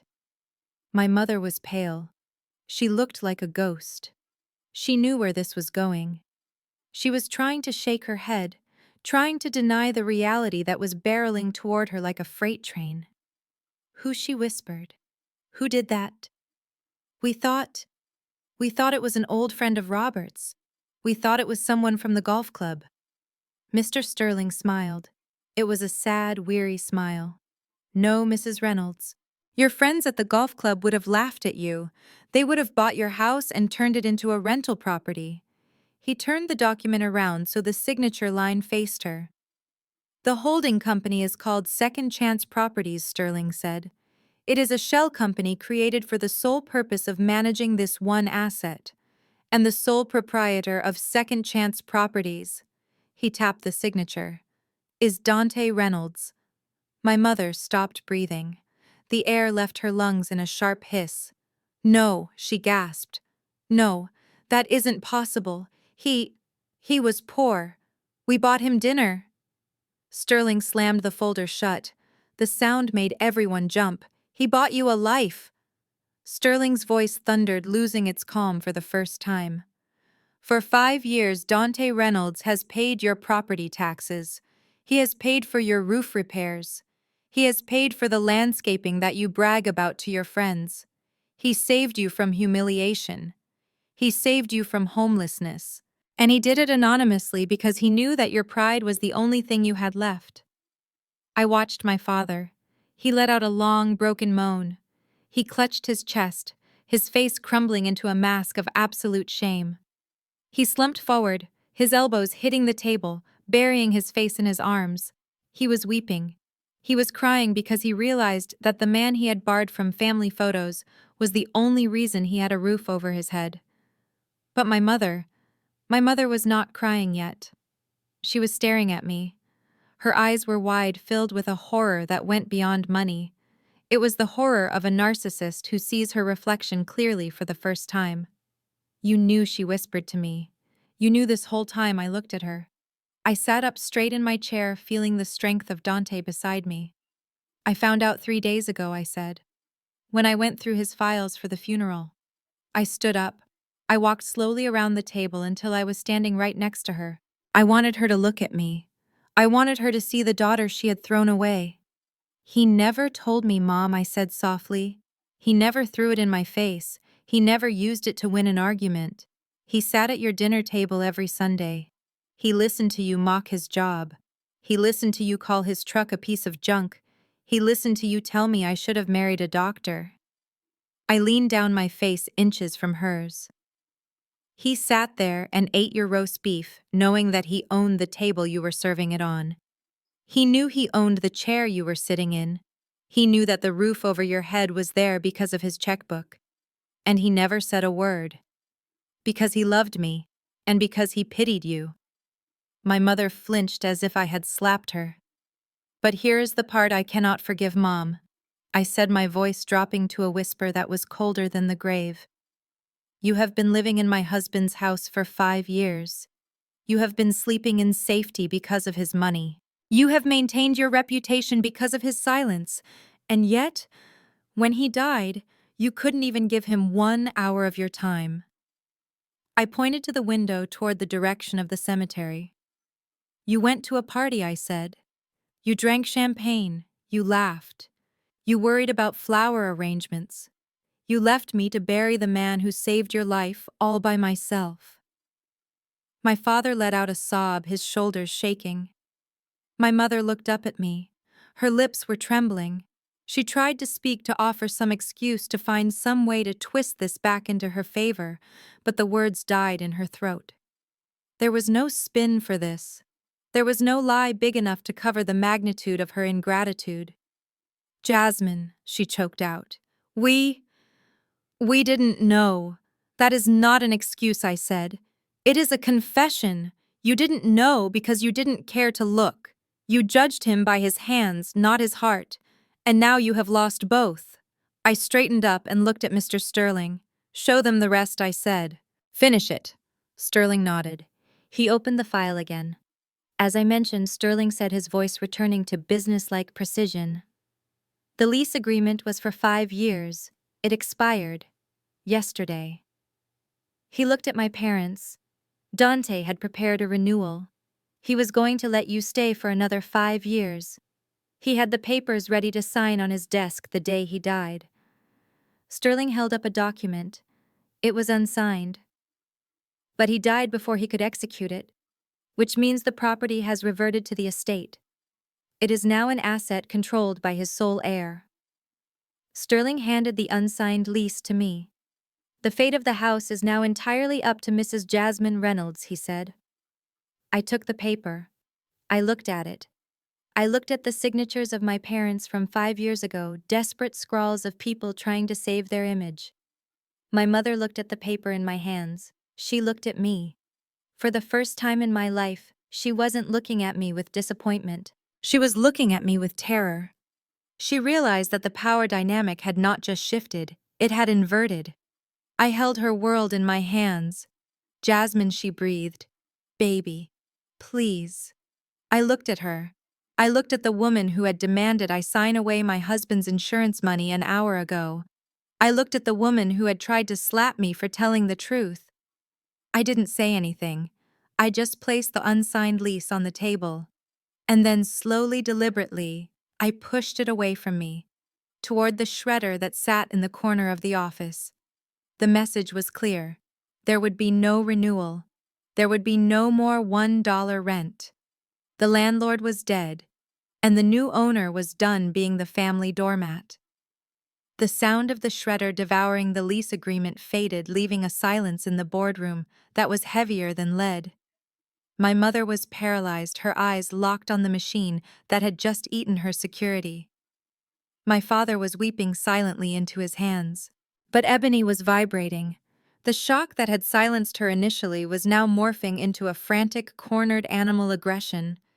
She could not accept a world where she was not the princess. She could not accept a reality where the sister she bullied was the landlord of her life. Ebony stood up. Her chair scraped violently against the floor. Her face was flushed a patchy, ugly red. "This is insane!" she screamed, her voice cracking with hysteria. "I do not believe a word of this. You are lying. Both of you are lying." She pointed a shaking finger at Mr. Sterling and then at me. "This is a scam. It has to be. Dante was a moron. He fixed cars. He did not have millions of dollars. You forged these documents. You probably hired this actor to play a lawyer in a rented office just to scare us." She turned to look at Mom, desperate for validation. "Mom, tell her she is crazy. Jasmine probably poisoned him or used some kind of voodoo to get him to sign these fake papers. She has always been weird. She has always been jealous of us. She is trying to steal our house." Ebony did not wait for an answer. The delusion was too strong. In her mind, if she destroyed the paper, she destroyed the truth. She lunged across the table. Her target was the thick leather-bound will that sat in front of Mr. Sterling. It was the master document, the source of all this misery. She grabbed the binder with both hands. Her fingernails dug into the leather. She tried to rip the pages out, snarling like a wild cat. "I am not letting you take what is mine," she shrieked. "This is fraud. I am going to tear this up and then I am going to call the police." I did not move to stop her. I did not have to. Mr. Sterling simply sat back in his chair. He did not wrestle her for the binder. He did not call for the guards. He watched her struggle with the heavy binding, watching her rip one of the cover pages in her frenzy. He waited until she had the paper in her hand, panting, looking triumphant. Then he spoke. His voice was calm, devoid of emotion, and amplified by the perfect acoustics of the room. "Ms. Reynolds," he said, "I would strongly advise you to look up." Ebony froze. She was breathing hard, clutching the torn paper to her chest. She looked up. Directly above the conference table, concealed within the sleek design of the lighting fixture, was a small black dome. A red light blinked steadily on its surface. "This entire meeting is being recorded for legal and security purposes," Mr. Sterling informed her. "The footage is being uploaded in real time to a secure cloud server." He adjusted his glasses, looking at her with a mix of disappointment and professional boredom. "You have just been recorded attempting to destroy a last will and testament during a formal legal proceeding. That is a felony, Ms. Reynolds. It is considered tampering with evidence and obstruction of justice. If I press this button to call the police, you will be leaving this building in handcuffs, and you will likely spend the next 3 to 5 years in a federal prison." Ebony dropped the paper as if it had turned into a burning coal. She scrambled back from the table, her hands flying up in a surrender motion. I didn't, I was just," she stammered, backing away until she hit the wall. "Sit down," Sterling ordered. The command cracked like a whip. Ebony collapsed into the nearest chair. She looked small. The bridal white dress she wore now looked ridiculous, a costume for a play that had been cancelled. Mr. Sterling smoothed the cover of the binder. He picked up the torn page and placed it carefully back inside. "It is fortunate that this is merely a copy," he said. "The original is locked in a vault in the basement. Your temper tantrum accomplished nothing but adding a potential criminal charge to your resume." He looked around the room. He looked at Preston, who was still catatonic. He looked at my parents, who were broken. And he looked at Ebony, who was terrified. "Dante knew you," Sterling said softly. "He knew all of you. He knew exactly how you would react. He predicted the greed. He predicted the anger. He predicted the denial." Sterling turned a few pages in the binder until he reached a section marked with a yellow sticky note. "And because he knew you, he added a very special clause to this will. It is a conditional bequest. We call it the respect clause." I felt a lump form in my throat. I knew this part. This was the part that proved beyond a shadow of a doubt that Dante was a better human being than any of them deserved. Mr. Sterling began to read. "To my wife's family, Robert, Patricia, and Ebony Reynolds, I leave the option to forgive the entirety of the debt associated with the property at 12 Oakwood Lane." My mother's head snapped up. Hope, desperate and pathetic, flared in her eyes. "Did you hear that?" she gasped, grabbing my father's arm. "He forgave the debt. We can keep the house." Mr. Sterling held up a hand. "I am not finished reading, Mrs. Reynolds." He looked back at the document. "I offer this debt forgiveness and the transfer of the property deed to their names free and clear, subject to one single condition." The room went silent. You could hear the hum of the hard drive recording their shame. "The condition is simple," Sterling read. "They must treat my wife Jasmine with the dignity she deserves, and specifically in the event of my untimely death, they must attend my funeral services. They must stand by her side. They must show the world that they value the family bond over their own vanity. If they attend my burial and pay their respects, the house is theirs. It is my final gift to the people who raised the woman I love." Mr. Sterling stopped reading. He slowly closed the binder. The sound of the heavy cover hitting the rest of the pages was a dull thud that sounded like a coffin lid closing. He looked at my mother. "The funeral was Friday, Mrs. Reynolds." My mother let out a whimper. "The burial was at 10 a.m. Sterling continued. "I was there. Jasmine was there. The pastor was there." He looked at Preston. I believe you were at a dress fitting, or perhaps tasting cake. He looked at Ebony. I believe you were posting photos of flower arrangements on Instagram. He looked back at my mother. And you were calling my client to harass her for insurance money while she was standing over her husband's grave. Mr. Sterling placed both hands flat on the table. There is a clause in the contract that states if the condition is not met, the offer is null and void. The debt is reinstated in full immediately, and the property reverts to the estate to be liquidated. My mother began to hyperventilate. She clawed at her throat. No, she wheezed. No, please. We didn't know. If we had known about the house, if we had known he was rich, we would have come. We would have been there. That is the tragedy, isn't it? Sterling said cold. You would have come for the money. You would have come for the house. But you wouldn't come for him. And you wouldn't come for your daughter. He picked up the red file containing the foreclosure documents and the expired lease. He dropped it on top of the closed will. RAM. The sound echoed. The condition was not met. Sterling announced his voice final. The respect clause is void. You do not get the house. You do not get the forgiveness. What you get is an eviction notice. He looked at his watch. And since the lease expired yesterday, you are currently trespassing on my client's property.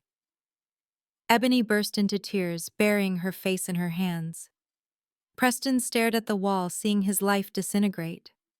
My father simply closed his eyes, accepting the punishment he knew he deserved. But my mother looked at me.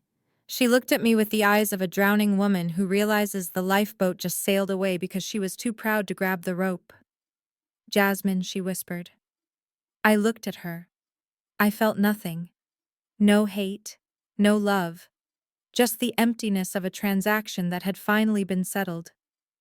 It is over, Mom, I said. You made your choice on Friday. Now you have to live with it. The shredder had finished its meal, but the destruction in the room was just beginning. I turned my attention to the man sitting at the far end of the table. Preston Vance.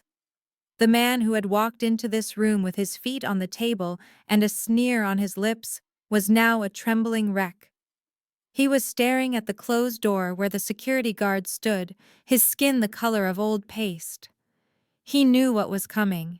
He knew that the shield of arrogance he had worn for years had been shattered by a dead man's foresight. Mr. Sterling slid a single sheet of paper toward me. It was crisp white and deadly. It was a corporate resolution document for TechStart. It required only one signature to become law. The signature of the majority shareholder. I picked up the heavy fountain pen that Dante had given me for our first anniversary. I felt the weight of it in my hand. It felt like a sword. I looked at Preston. I wanted him to see me do it. I wanted him to watch the exact moment his house of cards collapsed. Preston, I said. My voice was not loud, but in the silence of the room, it sounded like thunder. Look at me. He slowly lifted his head. His eyes were red-rimmed and terrified. You stole from your employees, I said. You stole from the pension fund. You stole from the man who saved your career. And then when he died, you tried to steal from his widow. I uncapped the pen. The sound was a sharp click. You thought Dante was weak because he was kind. You thought I was stupid because I was quiet. But you forgot one thing, Preston. Kindness has a limit, Zay. And silence is just a way to hear the truth more clearly. I pressed the pen to the paper. I signed my name, Jasmine Reynolds. I added the date. It is done, I said, capping the pen and pushing the document back to Mr. Sterling. I stood up and looked down at him. As the owner of 51% of TechStart, I am hereby exercising my right to remove the current executive leadership. Preston Vance, you are fired, effective immediately. You are stripped of your title, your salary, and your access to company accounts. Preston let out a strangled sound. Half sob, half gasp. Jasmine, wait, he pleaded. You can't do this. The investors, the market. I am not finished. I cut him off. Mr. Sterling picked up the thread, his voice like a hammer. Furthermore, Mr. Vance, the estate of Dante Reynolds, is filing a civil lawsuit against you for the recovery of $2.1 million in embezzled funds. We have already contacted the district attorney's office regarding the criminal charges. Your assets have been frozen as of this morning to prevent flight. Frozen, Preston whispered. What do you mean frozen? I mean you have $0, Preston Sterling said. Your bank accounts are locked. Your credit cards are canceled. Your leased car downstairs is currently being towed. Preston looked around the room frantically. He looked at the window as if looking for an escape route. Then his eyes landed on Ebony. My sister was sitting frozen in her chair, her face a mask of shock. She was clutching her white dress, the dress she had planned to wear to her rehearsal dinner. Ebony Preston gasped, scrambling out of his chair. He rushed toward her, falling to his knees beside her seat. Baby, you have to talk to her. Tell her she is crazy. We can fix this. We just need a little time. He reached out to grab her hand. His palms were sweaty. He looked desperate, pathetic, a drowning man trying to pull someone down with him. Ebony, please, he begged. We are getting married in 2 months. We are a team. We can get through this. Your parents can help us. We can use the house equity. He stopped. He remembered the house was gone. He remembered the parents were broke. Ebony, I love you, he cried. Just stand by me. I watched my sister. I watched the woman who had spent her entire life chasing status. I watched the woman who had mocked my marriage to a mechanic because she wanted a prince. I watched her look at the man kneeling on the floor. She did not see a prince anymore. She saw a pauper. She saw a criminal.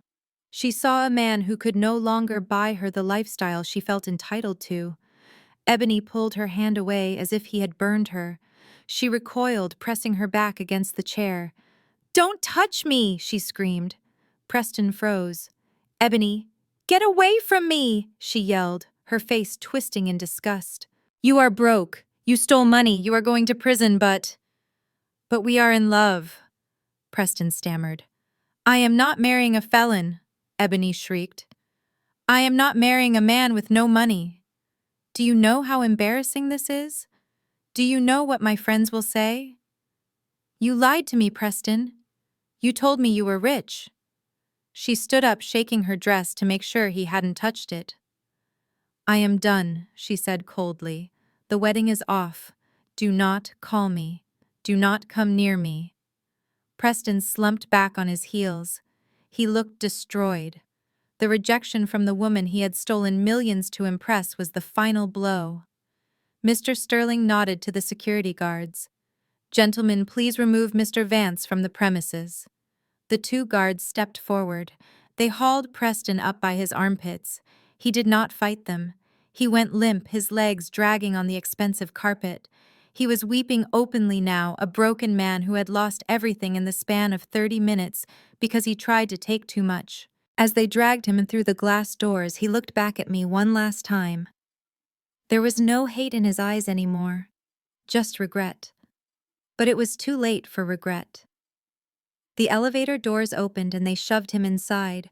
The doors slid shut, cutting off his sobbing wail. The room fell silent again. The air conditioner hummed. The shredder sat in the corner full of paper. And the 4 of us were left alone. Me, the lawyer, and the parents who had watched it all happen. The departure of Preston changed the atmosphere in the room instantly. The chaotic energy was gone, replaced by a suffocating heavy dread. It was just family now. The blood relatives, the people who were supposed to protect each other.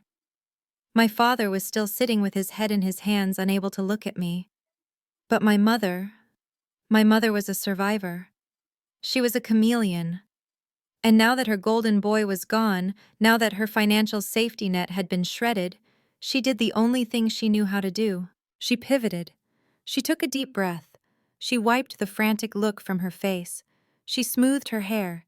And then she looked at me with tear-filled eyes, not the angry tears from before, but soft, pleading, manipulative tears. Jazz, she whispered. Her voice trembled perfectly. She stood up and walked slowly toward me, reaching out her hands. "Oh, my poor baby girl," she said. "I am so sorry." I stood still. I did not reach back. "Mom," I asked, my voice flat. She nodded, letting a tear roll down her cheek. "We were tricked, Jasmine," she said, her voice gaining confidence as she spun her new web. "That man, that horrible Preston, he deceived us all. He lied to your father and me. He told us Dante was bad. He told us Dante was ruining your life. We only wanted to protect you." She took a step closer, ignoring the coldness radiating from me. "You know you are my favorite, right? You have always been the sensible one, the smart one. I knew you would figure it out. Thank God you saved us from him. Thank God you saved Ebony."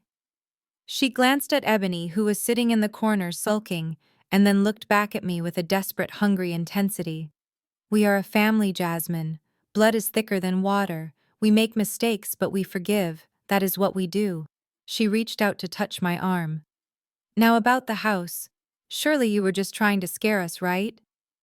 You wouldn't really kick your own parents out on the street. You are a good daughter. You are the most dutiful daughter I have. You wouldn't do that to your mother." I looked at her hand on my sleeve. It was the same hand that had tried to slap me 20 minutes ago. It was the same hand that had clawed at my purse for the insurance papers. I stepped back. Her hand fell to her side. I closed my eyes for a second. The image of the boardroom vanished. Instead, I saw the cemetery again. I felt the cold rain soaking into my black dress. I felt the mud seeping into my shoes. I saw the empty chairs. I heard the silence where my family's voices should have been. Then I opened my eyes. I looked at the crystal water pitcher on the table. I imagined it was the champagne they had been drinking while I was lowering Dante into the ground. "When I called you 50 times on Friday, Mom," I said quietly. "Where were you?" Patricia blinked. I told you, Jasmine. We were busy with the engagement." "No." I cut her off. "You were drinking wine. You were laughing. You were choosing centerpieces." I took a breath. The anger was gone. In its place was a clarity so sharp it hurt. I stood alone in the rain. "Mom, I buried the man who loved me, and I turned around to see who was there to hold me up. And do you know what I saw? I saw nothing. I looked at my father. I saw nobody. I looked back at her. You made your choice that day. You chose the party. You chose the image. You chose the lie." "But Jasmine," she pleaded, her voice rising in panic. "We are your parents. You owe us. I owe you nothing," I said. My voice filled the room. "Dante paid my debt. He paid it for 5 years. He paid it with every dollar of rent he didn't charge you. He paid it with every insult he swallowed. He bought you 5 years of dignity, and you repaid him with contempt." Mr. Sterling handed me the final folder. It was the eviction notice. "I am not kicking you out because I am cruel, Mom," I said. "I am kicking you out because it is business. And unlike you, I respect my husband's business." I placed the folder on the table. "The lease is expired. The debt forgiveness is void. You are currently squatting in a property owned by the Dante Reynolds estate." I looked at her hard and unyielding. "I am giving you 30 days. That is more generosity than you deserve. You have 30 days to vacate the premises." "But we have nowhere to go," she shrieked. "Or," I continued, ignoring her outburst, "you can buy the house." Her eyes lit up for a second. "Buy it?" "Yes," I said. "At fair market value, plus the back interest on the loan Dante paid off." I looked at Mr. Sterling. "What is the current valuation?" $3.2 million, Sterling said. I looked back at my mother. "You have 30 days to come up with $3.2 million. If the money is wired to the estate account by the deadline, you can keep your mansion. You can keep your status. You can keep pretending you are the queens of Atlanta." I paused. "But if you are $1 short, or 1 day late, the sheriff will be there. And this time there is no silent partner to stop him." This time the neighbors will see everything. My mother collapsed into the chair. She knew. She knew they didn't have $3 million. She knew they didn't even have 3,000. She was ruined. The mask was ripped off, and underneath was just a terrified aging woman with no money and no friends. I picked up my old muddy purse from the floor. I picked up the file containing Dante's legacy. I turned to leave. Jasmine, my father called out. His voice was hoarse. Where are you going? I stopped at the door. I didn't look back. I am going to visit my husband, I said. I have some good news to tell him. I walked out of the glass doors. I walked past the receptionist. I walked into the elevator and pressed the button for the lobby. As the doors closed, cutting off the view of my weeping mother and my broken sister, I finally let out a breath I had been holding for 10 years. I was an orphan now. I had no parents. I had no sister. But as the elevator descended, taking me back to the world, I didn't feel empty. I felt full. I felt free. I had lost a family that never loved me, but I had found the woman Dante always knew I could be, and that was a trade I would make 1,000 times over. The elevator doors pinged softly opening onto the subterranean gray of the parking garage. The air down here was cool and smelled of gasoline and dust, a sharp contrast to the filtered, expensive air of the penthouse office I had just left. I walked toward the designated spot where the valet had parked Dante's truck. My heels clicked against the concrete, a steady, rhythmic sound that echoed in the vast emptiness. I felt lighter with every step, as if I had left 100 pounds of dead weight back on the 50th floor. Jasmine, wait. The shout echoed off the concrete walls, frantic and shrill. I did not stop walking. I knew that voice. I had spent 30 years responding to that voice, jumping every time it commanded me. But today, my legs kept moving forward. Please. The sound of running footsteps got closer. A hand grabbed my elbow, spinning me around. It was Ebony. She looked like a wreck.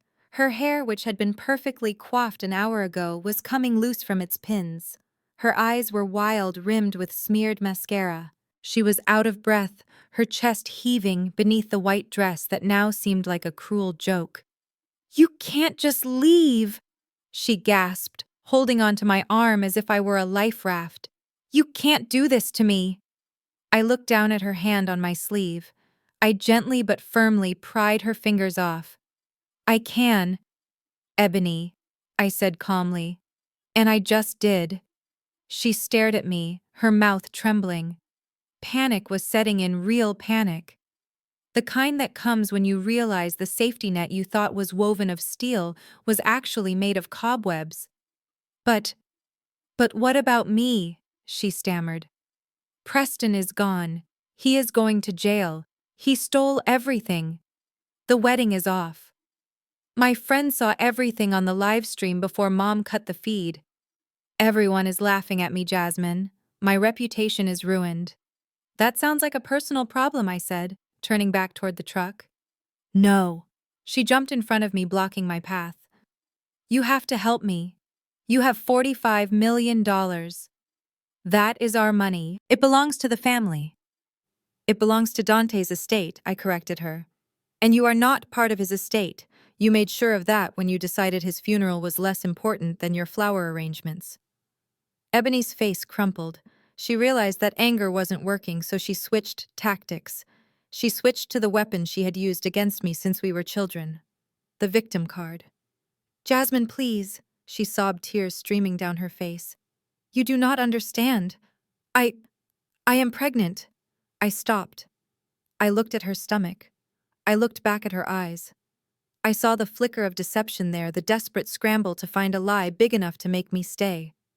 "I am," she lied, her voice rising in pitch. "I am going to have a baby. You can't let your niece or nephew grow up on the street. You have to buy the house for us. You have to give me an allowance. You always help me. You always give in. You are the big sister. It is your job to take care of me." I stared at her. For a moment I saw the little girl she used to be. The little girl I had protected from bullies. The little girl I had helped with homework. But then I saw the woman she had become. The woman who had laughed when I was handed a bill I couldn't pay. The woman who had sneered at my husband's casket. I stepped closer to her. "You are not pregnant, Ebony," I said softly. She opened her mouth to argue, but I cut her off. "And even if you were, that would not change anything." Her jaw dropped. "What? How can you be so cruel?" "I am not being cruel," I said. "I am finally being a sister." I took a deep breath. "This is my fault, Ebony. All of it. I created this monster standing in front of me. I yielded to you for years. I let you have the best seat at the table. I let you take the credit for my work. I cleaned up your messes. I paid your bills. I taught you that you could treat people like dirt and still get rewarded." I shook my head. "I loved you too much to let you fail, and in doing so, I ruined you. I made you think the world owed you something just for existing. But the world doesn't work like that, and neither do I. Not anymore." I stepped around her. "Where are you going?" she screamed, turning to follow me. "I am going home," I said. "But you have to help me." "What am I supposed to do? I have no job. I have no degree. I have nothing." "Then I suggest you grow up," I called back over my shoulder. "Get a job, Ebony. Wait tables, scrub floors, learn what it feels like to earn $1 instead of demanding one. Pay your own rent. It is time for you to become an adult." I reached the truck. It was parked under a fluorescent light that hummed loudly. Ebony followed me, still crying, still begging. "You are going to leave in that," she scoffed, trying one last time to belittle me. "That piece of junk. You are a multimillionaire now, Jasmine. You look ridiculous driving a garbage truck." I stopped at the driver's side door. I ran my hand along the matte black finish. "You really do not see it, do you?" I asked. "See what?" she spat. "It is a Ford. It smells like grease." I pointed to the small silver cobra emblem on the side panel. "This is not just a Ford, Ebony. This is a Shelby F-150 Super Snake. It has 750 horsepower. It is a limited edition. There are only 100 of them in the world." I saw the confusion on her face. She didn't speak car, but she spoke money. "Dante bought this 3 years ago," I explained. "He modified the engine himself. This truck is worth $150,000. Ebony's eyes went wide. She looked at the truck again. Suddenly, it didn't look like junk to her. It looked like a pile of cash on wheels. 150, she whispered. I opened the door and climbed up into the cab. The leather seat hugged me. I felt safe. I felt powerful. "It was never a piece of junk, Ebony," I said, looking down at her from the driver's seat. "You just never bothered to look past the dirt to see the value. Just like you never looked past Dante's clothes. And just like you never looked past me." I shut the door. The sound was solid, heavy, and final. I turned the key. The engine roared to life, a deep, aggressive thunder that echoed off the concrete walls of the parking garage, drowning out Ebony's voice. She flinched, stepping back, covering her ears. I shifted into gear.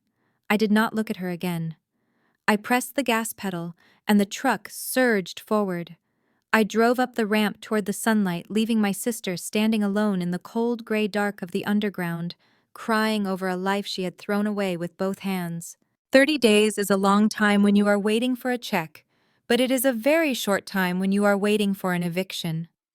The month flew by in a blur of legal paperwork and quiet mornings. The deadline came and went. No wire transfer of $3 million arrived. No miracle happened. I did not go to the house to watch them leave. I did not need to see the moving trucks or the tears.